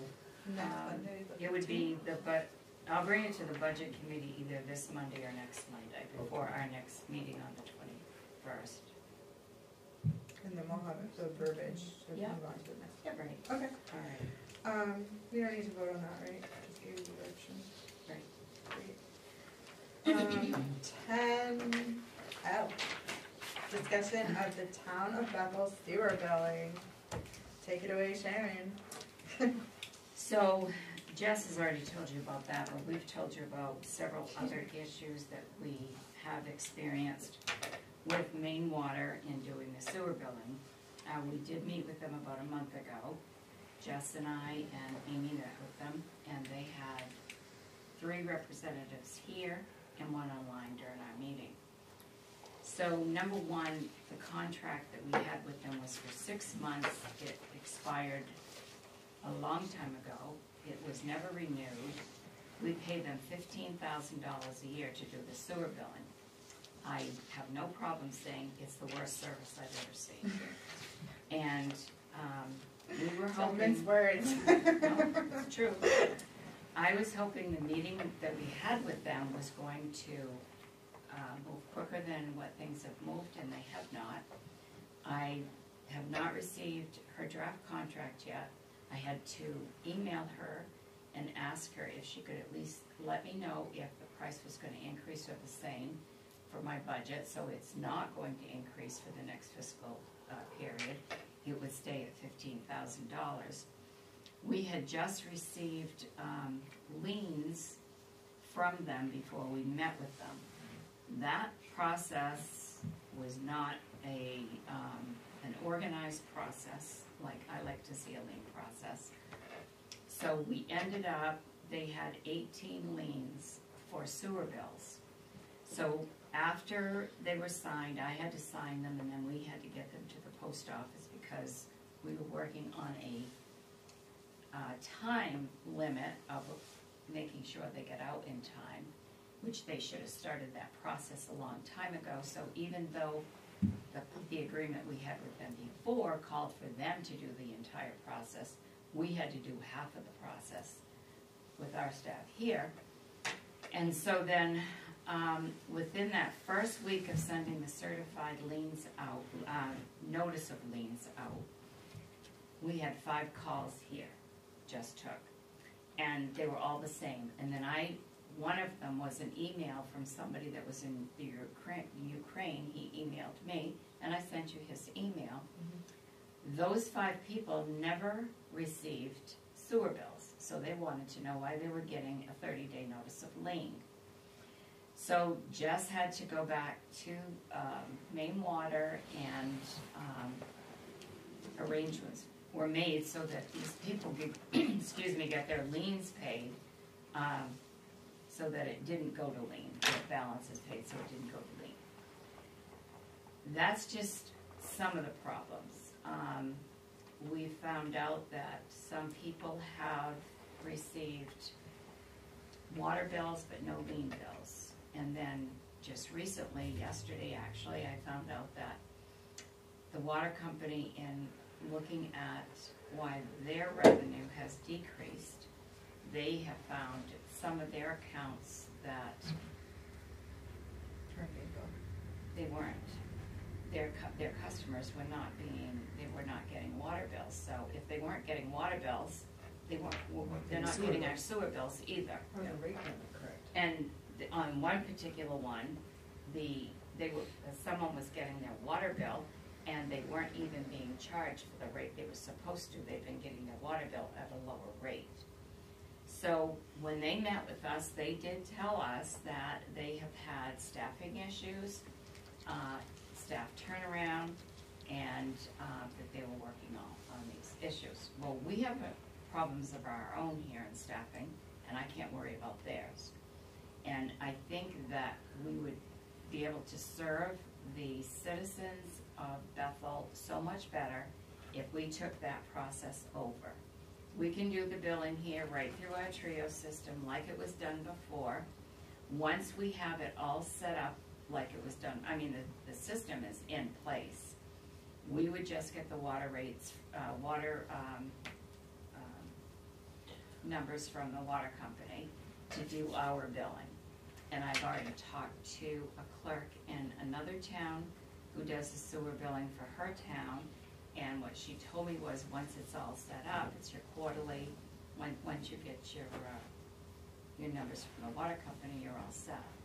So in light of a recent resignation, and having 2 part-time positions that I have to post that are open, and assessing the job duties on 2 jobs, 2 part-time jobs and 1 full-time job, I have recommendations here to include those 2 part-time jobs in a full-time position, and advertise for a finance officer and a finance assistant. So that didn't get added on until after the discussion of the sewer billing, because I just got the resignation this week, on Tuesday, I think. So I believe that it's in our best interest to take the sewer billing back, because it's one problem after another with them. And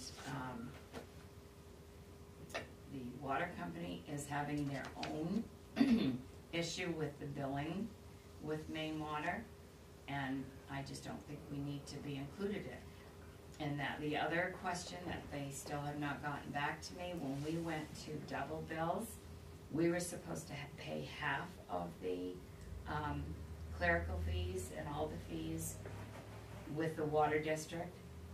Our quarterly rates are still being billed the same. It's like they're not charging us half. And so she said she'd check into that and still hasn't got back to me, and that's been at least, 4 weeks now. So what position would take over that responsibility? The new position I'm asking to be a full-time position. It would Just a be, clerk position, you mean? it would be called, the title of the job would be finance assistant. Oh, okay. And that position would be doing the sewer billing, HR, payroll, the 2 part-time positions that are the assistant to the assessing and the planning and the CEO. That would be one position, and it would be full-time. Oh, so you're gonna give that person what you have? Okay.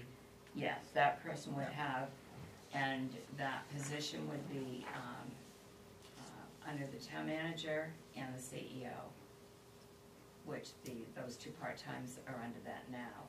And the cost for the sewer, the cost for the 2 part-time positions are almost equal to what the new position as a full-time would pay. In addition, we would have to pay the insurance. One of the main reasons to do that too is because the person leaving has been here 19 years, and the workload on that desk needs to be reduced. So the payroll would come off the finance officer's desk. All of the HR work is gonna come off the finance officer's desk, and it would go on to the finance assistant. Those 2 jobs are like positions and do the same work. There's no cross-training here. So the situation we have right now is no one's cross-trained to do accounts payable. Those 2 positions would be cross-trained to do accounts payable, HR, payroll. Just about 6 weeks ago, we started cross-training a staff member here to do payroll. That's a good thing we did. She'll be sitting with Amy for the next 2 bi-weekly payrolls to do payroll. But it's important that all jobs, especially some jobs like that, have cross-training.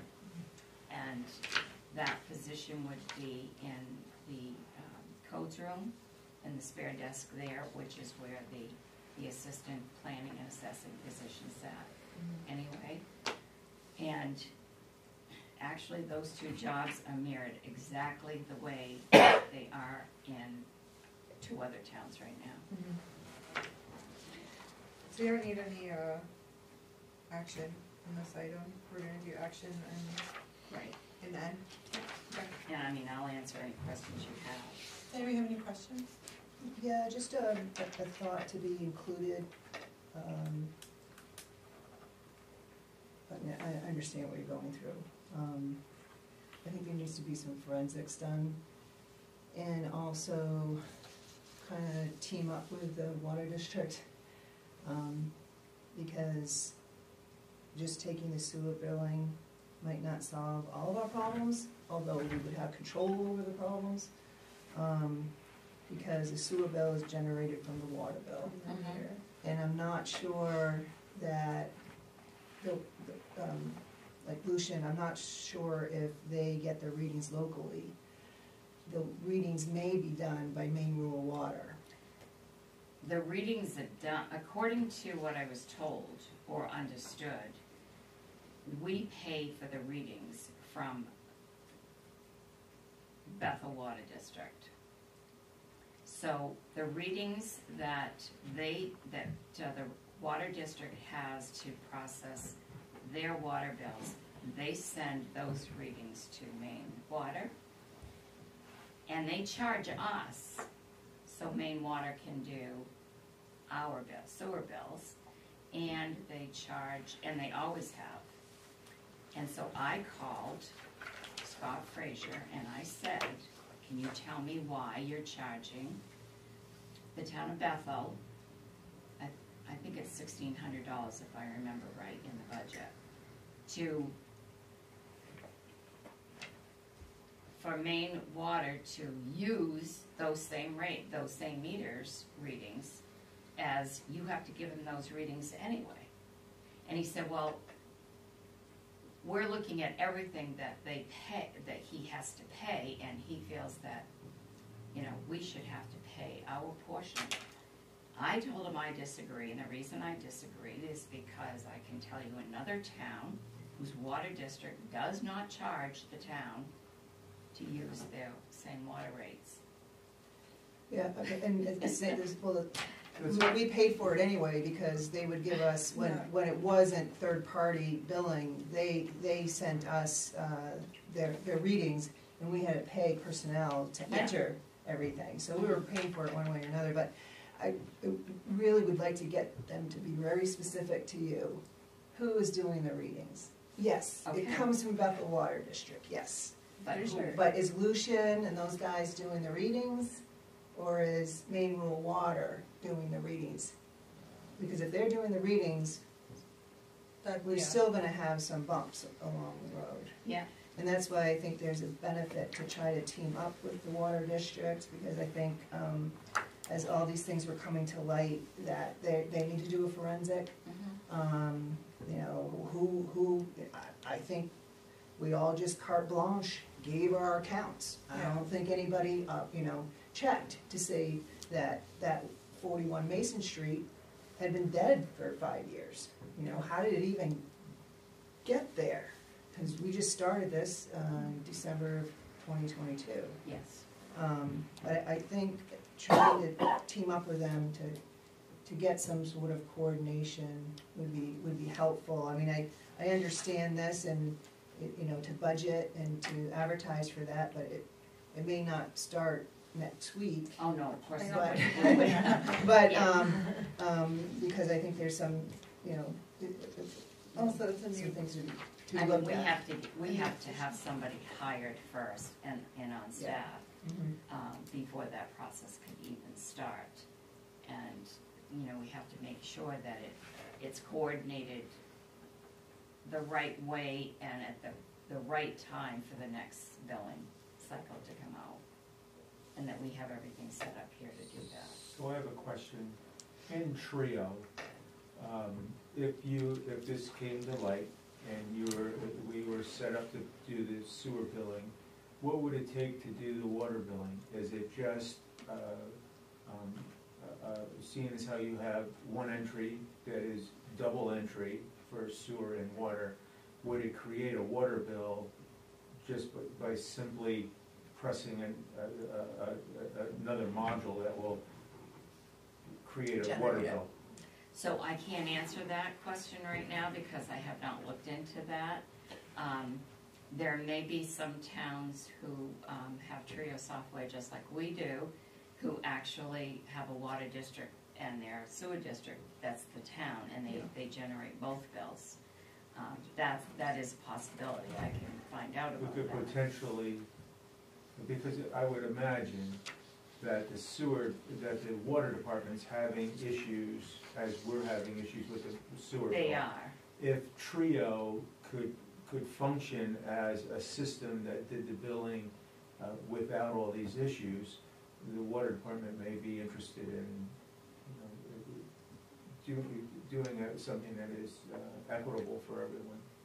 So what I would like to do, and I would say that would be something we can look at a longer term. What I would like to do first is bring the sewer billing back so that we can get set up and adjusted so that we're working the way we should be, and then have a conversation with the water district. Because they have a lot more customers, probably, I don't know how many customers they have. I've been told they have more customers than we do for the sewer. But I would want to see how all that works. I wouldn't want to take on a big problem machine until they fix their problems. So I think it's gonna be in tandem. I mean, I think conversations can happen. That's a great question for efficiencies. I have to tell you, as being a patron of the water and the sewer, finally having one bill really works. But short of that, I think it would be beneficial to have open a dialogue with the water district.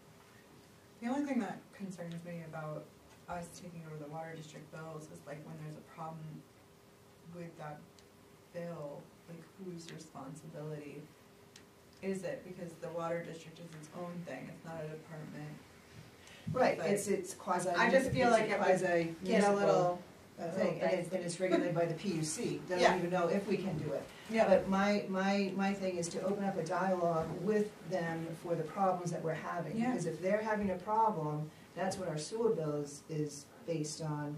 The sewer's automatically gonna have a problem, no matter if we fix the billing or not. It's the same with that 41 Mason Street.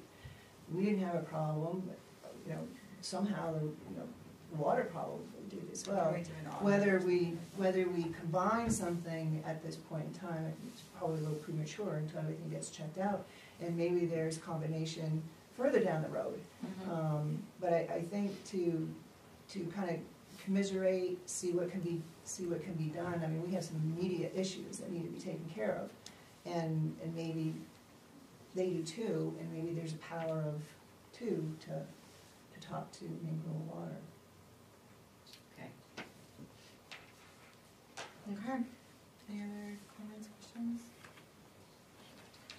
All right, 10M, discussions and action to accept the resignation of Amy Hanscom as the finance officer.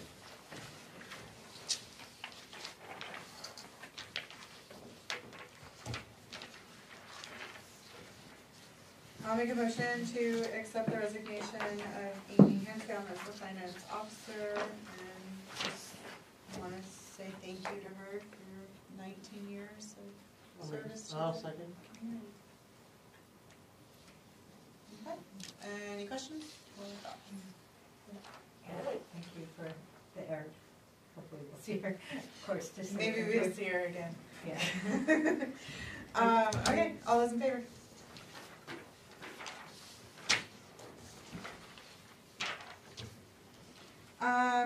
And discussion and action to approve a new full-time position titled Finance Assistant, to include the 2 part-time positions of assessing and planning assistants, payrolls, human resources, and sewer billing.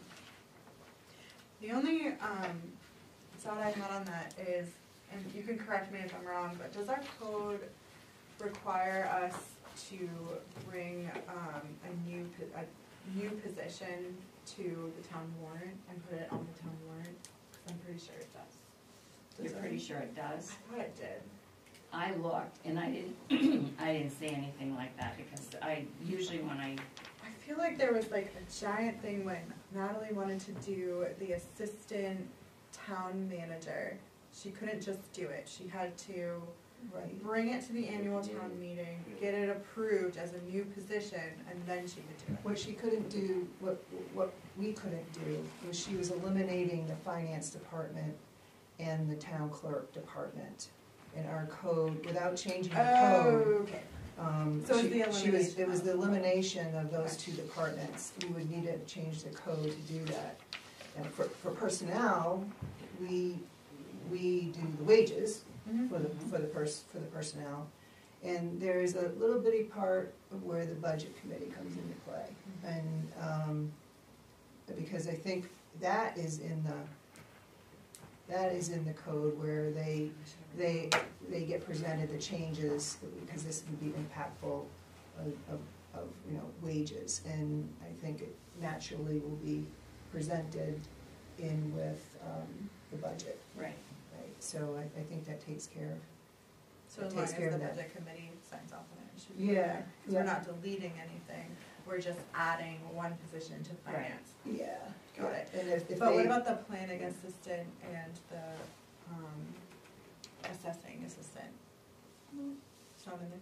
Okay, cool. right No. now, the planning assistant and the, assessing assistant comes under this, no, it doesn't, it comes under, I think, the CEO or the planning, something like that. But those 2 positions are gonna go away as part-time positions, though, that would come under the town manager's budget. And as long as the role is covered, then it's fine, right? As long as the what? So like the assessing, so it would be like I think it's like, you know, the town of Bethel needs to have an assessing department, and then there's roles that are listed under it. Um, Can I use your book? description, Yeah, job yeah. Thank you. Yeah, and we have an assessor, Rob Duplessis. Right. So that's our, Okay. Darrell, to answer your question, Yeah, if I can. yeah, sure. Under personnel costs, you know, all the normal stuff falls under TM, but the budget committee shall be prohibited from formally Right. reviewing these expenditures within the budget with the exception of establishment of new positions Right, or right. programs and their associated personnel costs. right, so that's where my comment came from as far as presenting it, because it's a change of positions that, in theory, that has an I impact, think that's the only yes. thing that Yeah. I think of. And that would be in the budget. Yeah. So we don't need it. Yeah, that's under 537. Yeah. budget And consideration. you would explain that, so they would be Yes. aware of that, so.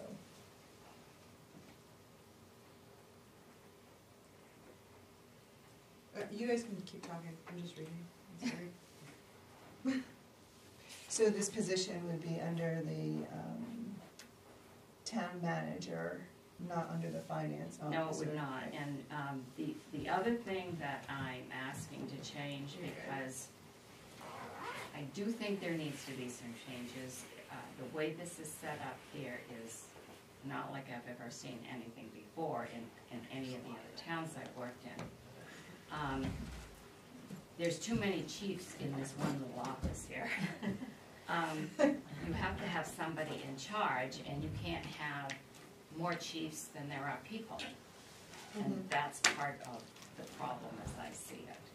So the finance officer is under the town manager now and would stay under the town manager. The finance officer is not going to supervise the finance clerk, the finance assistant. And I juggled with the different titles because every town has different titles, and you can have the same title, but the whole classification of what they do for jobs is different. So the finance officer and the finance assistant would be under the direction of the town manager. And there would be the role of doing what the planning and the assessing was in there. That would be under the direction of the CEO, who would work with those two positions, because that's how it works, and it works good. But having I don't have to say it again. The other piece that I would change is right now the finance officer is salary, and I do not think that position should be salary. I think it should be non-exempt, and it should be hourly. You can't have salary people working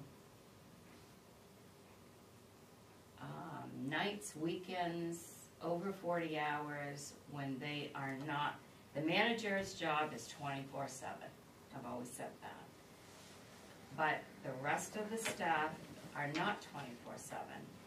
And the idea is that the physicians should be able to get their jobs done in a 40-hour week. You can't expect somebody to be assigned a job that's going to take them 60 hours a week to work. That's not fair to anybody. That's why I've taken these positions, put them in two different jobs, so that those two jobs can effectively do work in a 40-hour week. I know they'll work. They worked under me in two other towns. They currently work the same way in another town that I'm a selectman at. So if I didn't have experience in knowing that these two positions work side by side together, they're both cross-trained, so that if somebody leaves or somebody gets sick, you have somebody to do payroll. You have somebody that's already trained to do HR.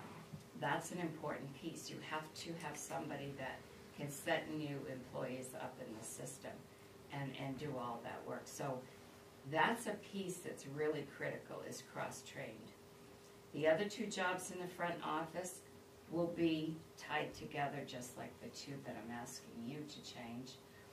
And those two jobs there need to be cross-trained so that they can do what needs to be done. In the front office, they do all the counter work. There's several other jobs that have to be done. They will work directly under Jess as the town clerk. And there's very little change that needs to be done in the front. So when this is written up, should you not think about adding the fact that they will be hourly jobs, hourly paid? Should I?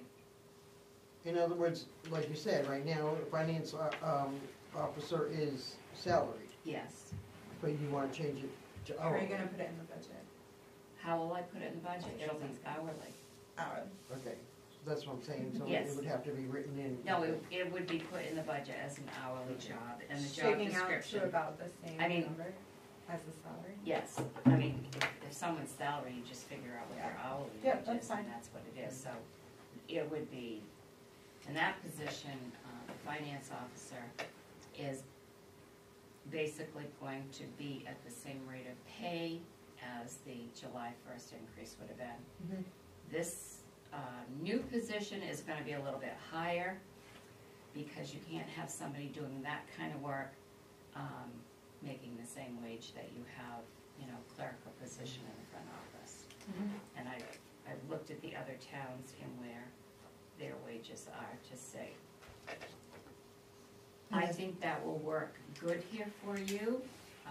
You'll have your people cross-trained that needed to be cross-trained, so that, right now, we're gonna be in quite a bind, because we have staff that has to now Take on take on especially payroll and accounts payable, and those are two main jobs here.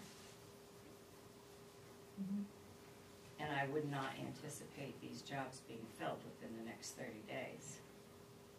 So, there'll be a lot of doubling up here. And we'll look to, you're working on the job description, so there's clarity, because I just worry, not really worry, but just want to acknowledge that kind of the incompatibility a little bit of the type of work is being done, like one reporting sometimes to the code enforcement officer and then sometimes reporting to the town manager, but that can be taken care of in the job description. Yes, it Yeah, will, because yeah. like in the, and I've been working on them, and I've just had a few days to do this, and I had to go to the airport today for a 2.5-hour meeting, so that took my time really finishing this. But the finance assistant, it's finance assistant, which is payroll, HR, sewer billing, assessing, planning, CEO, assistant, that's a title. And then the finance officer is just that. The main responsibilities of the finance officer are listed in that job description, but they are also listed as backup in the next position. And it's in categories under payroll administration, benefit administration, and then the assistant with the planning and the assessing. And I can send you those as soon as I get those finished. Okay, thank you. And we'll just look at the numbers when we get to budget. Yes. Sweet. Okay. You don't need any action from us? No, as long as you tell me I can go ahead and do this, then I'll keep right on doing it. Yeah. It's just direction that we're not action. Okay. Cool. Keep on doing it. Keep on saving us, Sharon. All right, 10O, discussion and action to waive the bid process to Damon Mechanical to replace the headwork exhaust fan at the sewer plant and approve the bid for $15,170 from ARPA funds. So, we got this at the end of February, and as you know, Damon Mechanical, I hired to come in here because there were many projects at the sewer plant that many things needed to be replaced, and they were having a hard time to find someone to come in and do these, so Damon Mechanical came in here and assessed a lot of things. In one of their last visits, the end of February, when they were examining something, assessing something and fixing it, they found that the Headworks exhaust fan was totally gone and needed to be replaced. But that came right after one of our last meetings, so the price to do that is $15,170. So Toby was going to talk about this tonight, but I think if you read the letter from Damon, because I asked them at the time to give me a letter telling me why it needed to be replaced and everything and what was wrong, we're asking you to waive that bid process. We've asked for quite a few waivers of these jobs because we can't find anybody to bid on them. And Damon has done an excellent job in assessing the work that needs to be done and fixing it. That's it. As far as the ARPA funds, And it will come out of the ARPA funds, yes. is that taking away from any other project that we'll need to make up for in another way? I would say no, because you're gonna have to do this anyway. This fan has to be replaced. Okay. So it's, I'll update the, I just can't remember if all the ARPA funds were already designated to specific projects. no, they're not. Okay, good. And if I remember right, there's like about 160,000, but I'll update Minus with, whatever you did wrong. I'll put this on it and update it and give you a copy of that. Great. So is this a maintenance or a repair?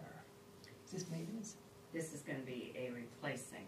This is- Replacing it, but are we replacing it because it's broken or because it's just shown its time? Well, yes. Okay, all right. It's time for replacement. We don't know Yes. how, do we know how old it is? Trying to think what he said. 2007. Suspect it probably never been replaced. That's my guess.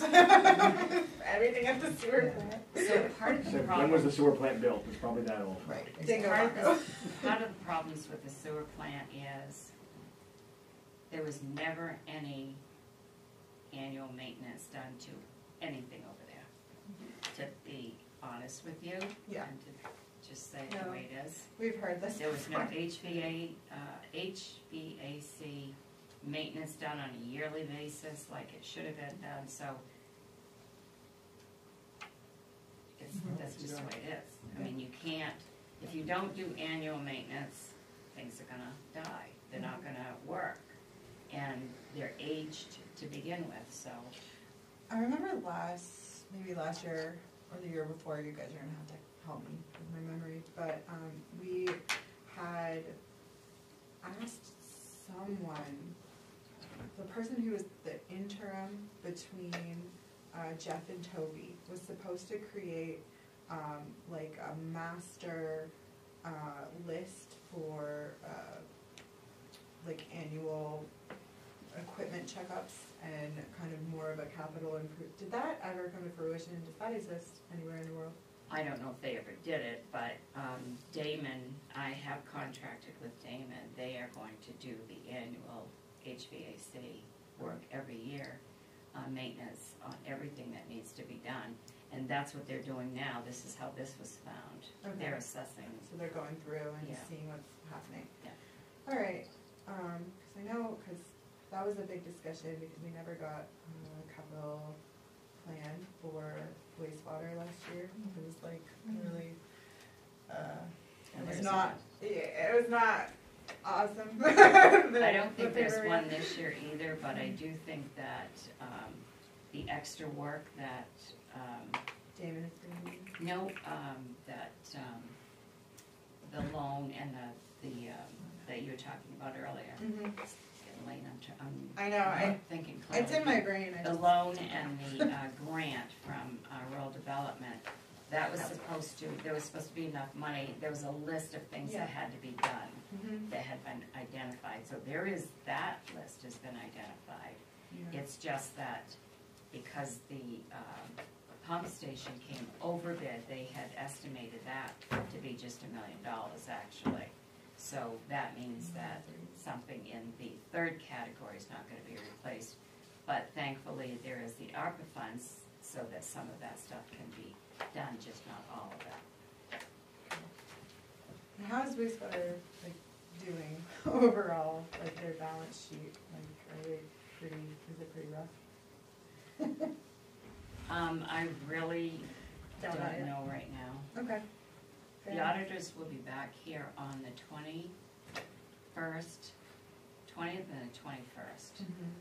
I'm just trying to like project like what, if there's gonna be rate changes that have to be made because of other repairs. Ron will be looking at that, because what he did tell us when he came initially after assessing a lot of things, he did tell us that the sewer district owed the town money. Yeah, well, So they'll, his audit will be done before we get to do the sewer district budget, so Great. that'll be fun. Great. We'll have that, we'll have good information. I could never ask for it. Okay, We need to vote on this. yes, we do. Do you, I make motion that we, waive the bid process and have Damon Mechanical replace the Headworks exhaust fan at the sewer plant, and for the amount of $15,170 from the ARP fund. Second. and we've made as many comments as we possibly can, I think. All those in favor? Great. Warrants. 11A, action on the revised accounts payable warrant 2024-34 in the amount of $329,788.14. What's the revised? So the revised is because last meeting, you approved 329,778. And this one is 788. And remember, I said that there were problems with the Nutria Web program. Yep. And what it was is Amy was not able to print the checks because there was something not working. And it took about a week for Trio to get that working. Mm-hmm. So Just a small discrepancy. the actual amount should be 329,788.14 instead of the 329,788. 778. 778, right. That we signed here. Okay. So what happens, to the 2024, the one that we did at the last meeting? Does that sit in the records as void, or does it get destroyed and just replace it? How does that work? No, it's the same, it's really the same warrant. It just was rerun. I mean, it was the same checks and everything, but it just didn't print out right. So that's why. And there was one voided check in there as well. So you're revising the numbers, all you're doing. So the other one will just go away? Yes. Okay.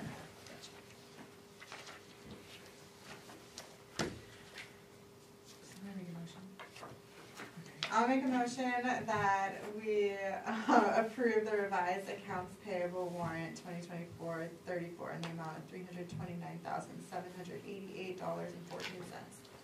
Second. Any comment? All those in favor? Great. 11B, action on accounts payable warrant 2024-35 in the amount of $500,242.17. So lumber. Did you move it? So moved? Yep. Second. Did you get that? Any comment? Just We good. are paying the police and, From last year's contract? yeah, Yeah. and without any verification that we got the services. Just a note. We signed the contract, unfortunately. But I guess as a side note, depending on how far you get with your conversations, if contractor do have the right to ask for schedules. Love to be able to have them prove it to us that we got the service that we paid for. Right. So I don't know if that could be an add-on if you're able to get that far. We're concerned with what we're getting currently. Because if on July 1 you say you have 2 vacant, Yeah. I don't think it's gonna be much different on May. June 30th. No, you're fine. Agreed. That's a good point. It's just a side point.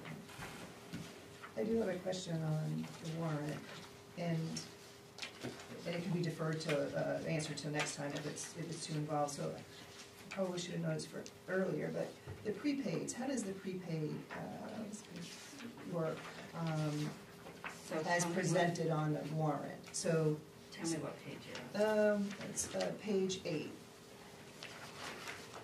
And it has Oh. 67,000 in prepaid, it has current total 432. I didn't bring my calculator, is the prepaids included in the list that's here? Or, So the 432 and the 67 equal the 500,000, and that's all on this warrant here. okay, so the 67,000 worth of prepaids are all listed here? Yes. Okay, gotcha, thank you.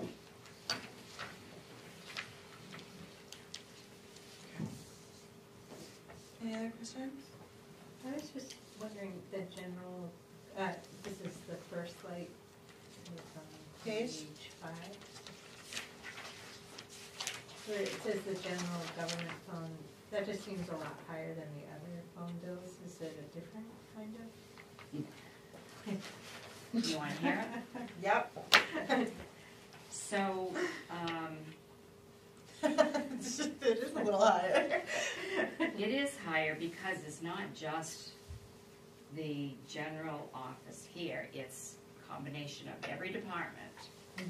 And I found that when I was putting the budget together. So First Light, we're paying the bill, that's internet, we're paying the bills here for every single department, which is gonna change because their budgets are now gonna be, for their internet's gonna be budgeted in their accounts, not in my account. And all of the charges that have been charged to the manager's account this fiscal year are gonna be reversed, and they're gonna come out of their accounts. Look at you. So no, it's not $1,037 just for general administration. It is It is every single it's every department, department in. except for emergency lines. Did I hear you say it was internet? Or Yes. I'm Yes. sorry? Yeah, okay, thank you. Interesting. And that is a monthly. That's the monthly bill.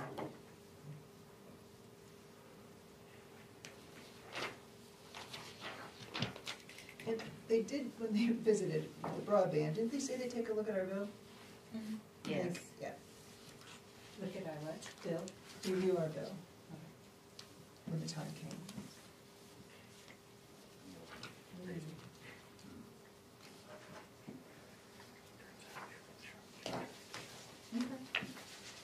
All those in favor?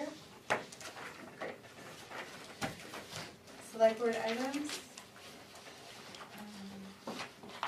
I had a couple there in my paper, but I know, I went to the Bethel Bisbee Committee meeting? committee meeting, and I also have been trying to educate myself on LD 2003, so I've been listening to like Amy Calling, and I did a webinar today, and then all of the, like the committee and talking about that, really, they keep coming back to your town should have a comprehensive plan. So I was just wondering. Poor if that- Sarah. You leave Sharon alone. But like, is that something that we could work towards, because it may help us in making decisions on all these things. On anything? And yeah, Yeah. so, and just, I know we can't do it right now during budget season, but like, maybe after that's over, is that something we can?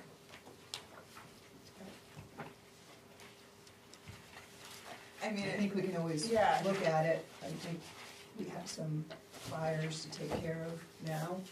yeah. Most of the time, you wanna, the past ones, you have a program you have somebody help facilitate it. Usually there's some money put aside that somebody can help you take you through the process. Yeah, the webinar I went to today was with Erica from AVCOG today, and she said she works on the town, helps town. Who? Her name was Erica, I don't know if she works for AVCOG, but she said she helps towns with their comprehensive. AVCOG helped on the last one here, and it helped during and such like that, so, I think we need to take care of some of the fires first that we have going on now, So- and then add it to the list maybe. So just let me say It's on the that, long list. working on a comprehensive plan, yours is old, it's back in the 90s. I worked in 2 other towns where we updated the comprehensive plan that was as old as yours. It took 2 years. We hired AVCOG to come in. We're a member of AVCOG, so we're not charged as much. And I recommend that if you decide to update your comprehensive plan, that you contact AVCOG and have them work with you, because they do all the mapping.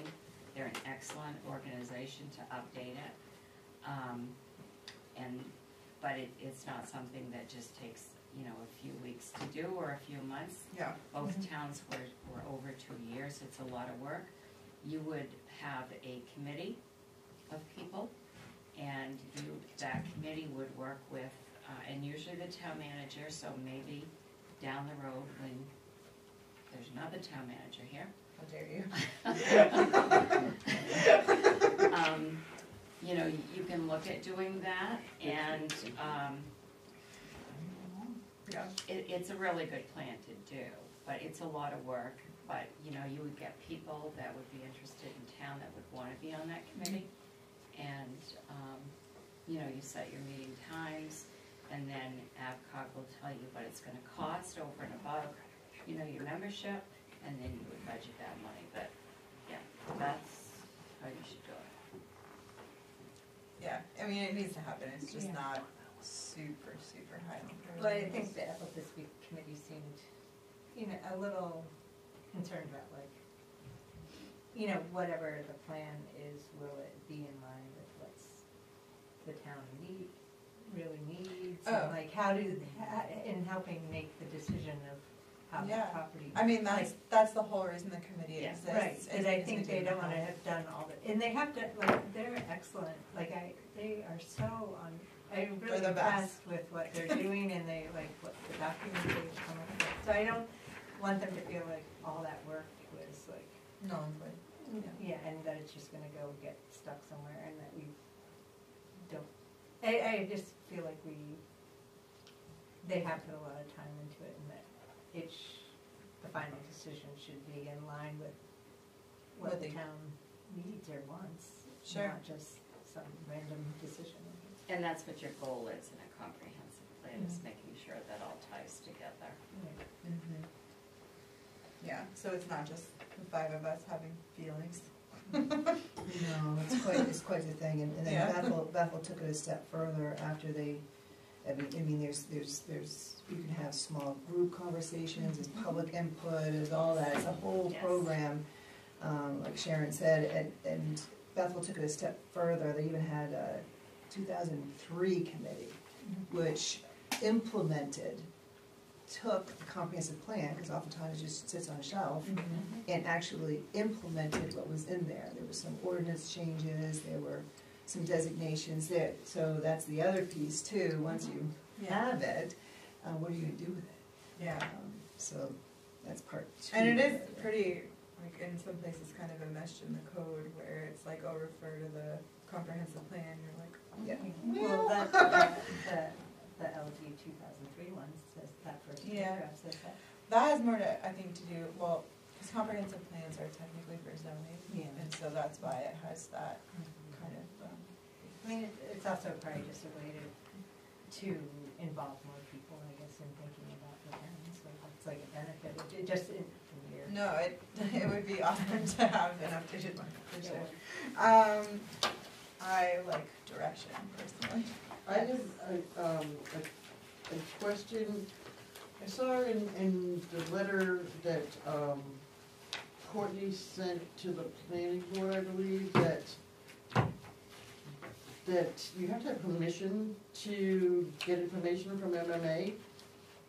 Yes, yeah, there's a person, you're supposed to have a person that's assigned the MMA advisor or whatever, I believe, for the select board, and then that person is supposed to facilitate questions. There's like you assign someone, is that correct? I feel like that's what I was told. You can't I'm just, just making up. we're a member of the MMA, and there are certain people, anybody can go on MMA's website and look up any information you want. However, if you have a login and a password and are assigned that and approved by the town, then there's a member area in there. So if just anybody goes in, they can't see what's under the member area. It's specific to our town, and it also has legal access to MMA. So MMA Legal does not want 5 members of any committee sending them an email and asking them the same question, because their answer is going to depend on how the question is worded. And they don't have the time to deal with one committee all asking a question of a similar topic. It's not the objective of having every board and committee member having access to do that. And I'll take that a step further. It's the town's attorney. Board and committee members should not have authorization to contact the town attorney, because that costs money. The town manager makes the decision who can contact the town attorney. If the code officer has an issue, the code officer doesn't need me to call the town attorney as a third party. The code officer needs to have the ability to call with the specific questions, because they know that area. But it's done in conjunction with the town manager. It You is. don't, it's not blind. No, it's the town manager authorizes the department heads that should have the authority to do that. And it's the same with MMA. When I need legal opinion on something, or if a staff member or a department head comes to me and said, we really should get legal opinion about this, I'm gonna make the decision whether or not I'm gonna contact MMA Legal, because there's no charge, or if I'm gonna contact the town attorney, and I'll base that decision on the type of case and whether or not we're gonna face litigation or whatever. So, it just recently came up, and I actually sent an email to the planning board members and very nicely told them what their authorities were and weren't. Yep. Because you just, like I said earlier, there's too many chiefs.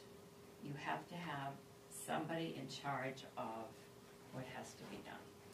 Well, it makes sense what you're saying as far as them not wanting to answer 5 different people about something, but, and the only reason I questioned it is because every class I've taken or anything that they've offered, they always say, if you have any questions, call us, you know what I mean, or contact us, and so then to hear that you can't do that, I'm just kind of like confused. So it's really not that's kind of a general comment, yes, you know, call us. But if not anybody can just call MMA Legal and get legal advice. They don't tell you that. Right, they're going to say, what town are you from? Right. And then they're going to look and say, well, you're not authorized to get legal advice from us. You need to contact your manager. And there's even a greater piece to it, according to our code. Anybody that we hire for legal is to be authorized by us, and then our agent, who is the town manager, it's the chain of custody. So then the town manager is the person who is responsible for that. You know, she's okay with having a code enforcement officer. She does it with with her with that. So it's what the legislation is that we have to work with too, so that's kind of how the chain of custody Thank you. works. Okay. It was confusing. Anybody else? Can I ask, this may be a really silly question, but I was wondering, like, what do you all do with all your paperwork at the end of every meeting? And I make a keep fire it- and my wood stove. You do, so, no, I literally been keeping everything, but it's like becoming overwhelming. It is. So I was just It wondering, definitely like, is. what should we? Important documents, I keep in a big binder at my house so I can refer back to them, like if we get a contract or something like Mhm. that. But as far as like people's like hearing information, that goes right in my fireplace. So we have a shredding service. They come monthly and pick up, it's a tall machine like this. So at the end of every meeting, if there's something that you don't want to keep, just go in the front office and you can put it in the, It's a big garbage in. it's about this tall. Through your staples. Yeah. We do the same thing. They But the have that things I word. should keep are, I mean. It's up to I you. do It's to for do your You that. own actually reference, don't, yeah. I mean, I just, You can always ask for another copy. if you don't or want to digital. keep anything you have, you can put it all in the shredder.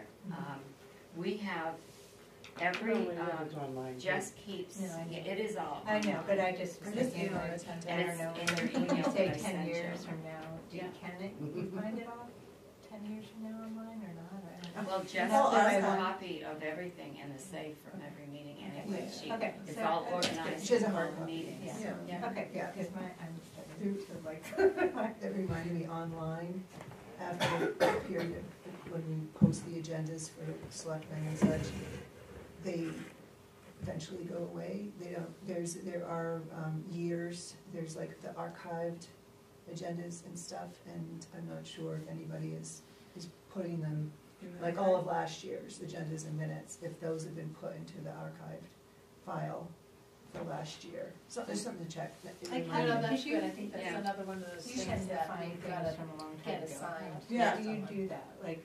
I look on the website. Look on I have pretty good luck on the website. I think it was like, last time I did a real deep dive, it was with Ethel Bisbee, and I was back in 2017. But I was pulling minutes and seeing where it all went wrong. It's online, it's, you know, all your personal preference, if you want to, you know, if I wanna keep the history of the solid waste, or if I wanna keep the history of the budgets that we've Yeah. worked with. You just. Yeah, I it do the just- ones I care about. Yeah, it's all, it's your personal preference. I had a quick one, just something to think about, cause seeing Amy's letter, and she's leaving on April 3rd, and there's the Spirit of America Award, which is for the employees to honor them. What if, instead of doing it at the town meeting, that we do like a little reception for the employees? Amy, Like, you know, that's the first Wednesday in April, right? What if we do a little reception before the meeting? Amy will be here and invite, it's just a thought. No, I that's don't have to lovely. decide it now, Yeah. but, take pictures, bring food. I don't know how the celebration. Yeah. Then present the award to the employees then, instead of waiting. I don't know. And then we Just make a- just like a remark at the town meeting so that people know. Yeah. I think it would be a good idea to have a recognition for Amy before our meeting on that night. I think that would be. That's been done before, Yeah. for, Yeah. where I've been. And, you know, sometimes you get cupcakes or cake or whatever, and then, actually I would be looking into getting some type of plaque or something, and anything else that you might think of. But yes, when you have an employee that has been here that long, they should be recognized like that. I agree. Do That's you a think good it- we also could do at the same time the Spirit of America? Have all the employees come in? Well, isn't that more about the Yeah, town that's a viewing the town Spirit of meeting, yeah. America? Yeah, well, it's the honorees are the employees, and She's still gonna be in front of the ambulance, though, right? So she, yeah. Yeah, I don't know. she's an employee of 2023. Yeah. So, yeah. she would be included in that, and she'll be at the annual town I meeting. think, yeah, I She's a think the citizen. Spirit of America should be recognized at the regular town meeting I agree. in June. Yep, keep it. Just make sure she knows, of course, she is part Well, she's, of that. Well, she'll get honored, you know, if we do that reception ahead of time. Yeah. yeah, they live in Bethel, they'll be there for Yeah, voting yeah. purposes, yeah.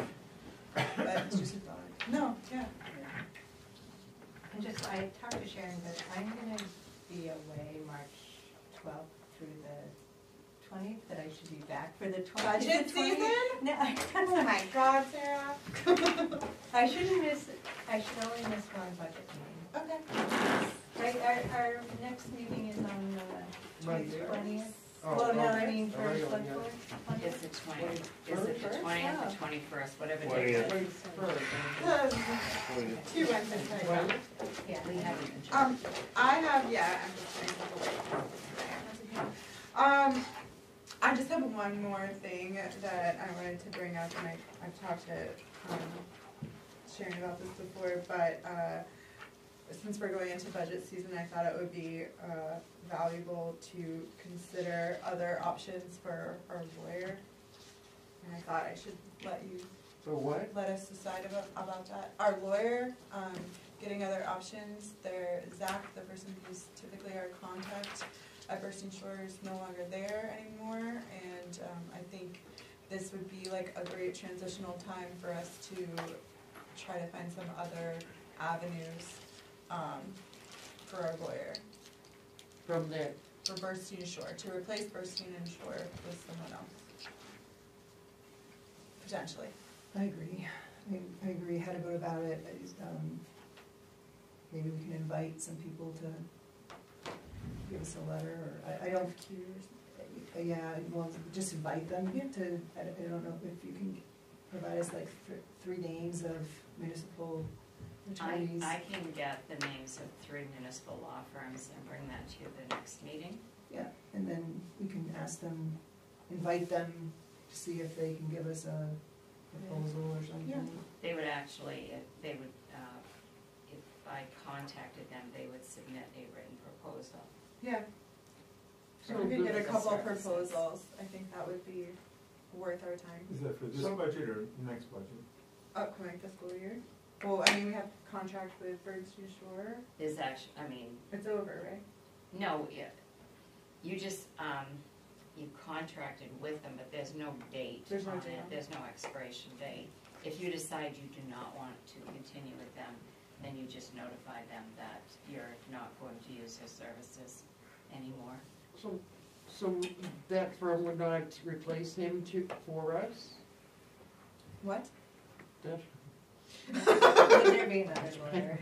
No, Yeah, there is for- other lawyers there, I'm not super personally impressed by Bursting Shore, and I'd like to find other lawyers that focus on municipality law and can give us more feedback and can give us heads up when statute changes. I just think we could but is it do the that. agency or was it the lawyer? I'm sorry? Was it the agency or was it the lawyer? It was the lawyer that left. So that's what I'm saying, I mean, Yeah. you don't have She's anything asking, against is the there- agency if they want to replace that lawyer. I would just like to see other options, and we can make the decision at that time when we look at the other options. Okay. I don't think that we are getting a good service from Bernstein and Shore. Okay. I think they take forever to get back to anybody, and frankly, some of their advice has been a little weird. What I've heard is they just lost several of their lawyers in that law firm. Okay. So that's the, if everyone else agrees. That was a clear observation. I mean, I saw the same thing, Yeah. clearly. I mean, I could go in more detail, Yeah, which would be same. inappropriate. Agreed. Yeah. Okay, cool. Okay, I'll make a motion that we adjourn. Second. All those in favor? Hooray! Good job, everybody. No. Oh, sorry. Only 3. That's not bad.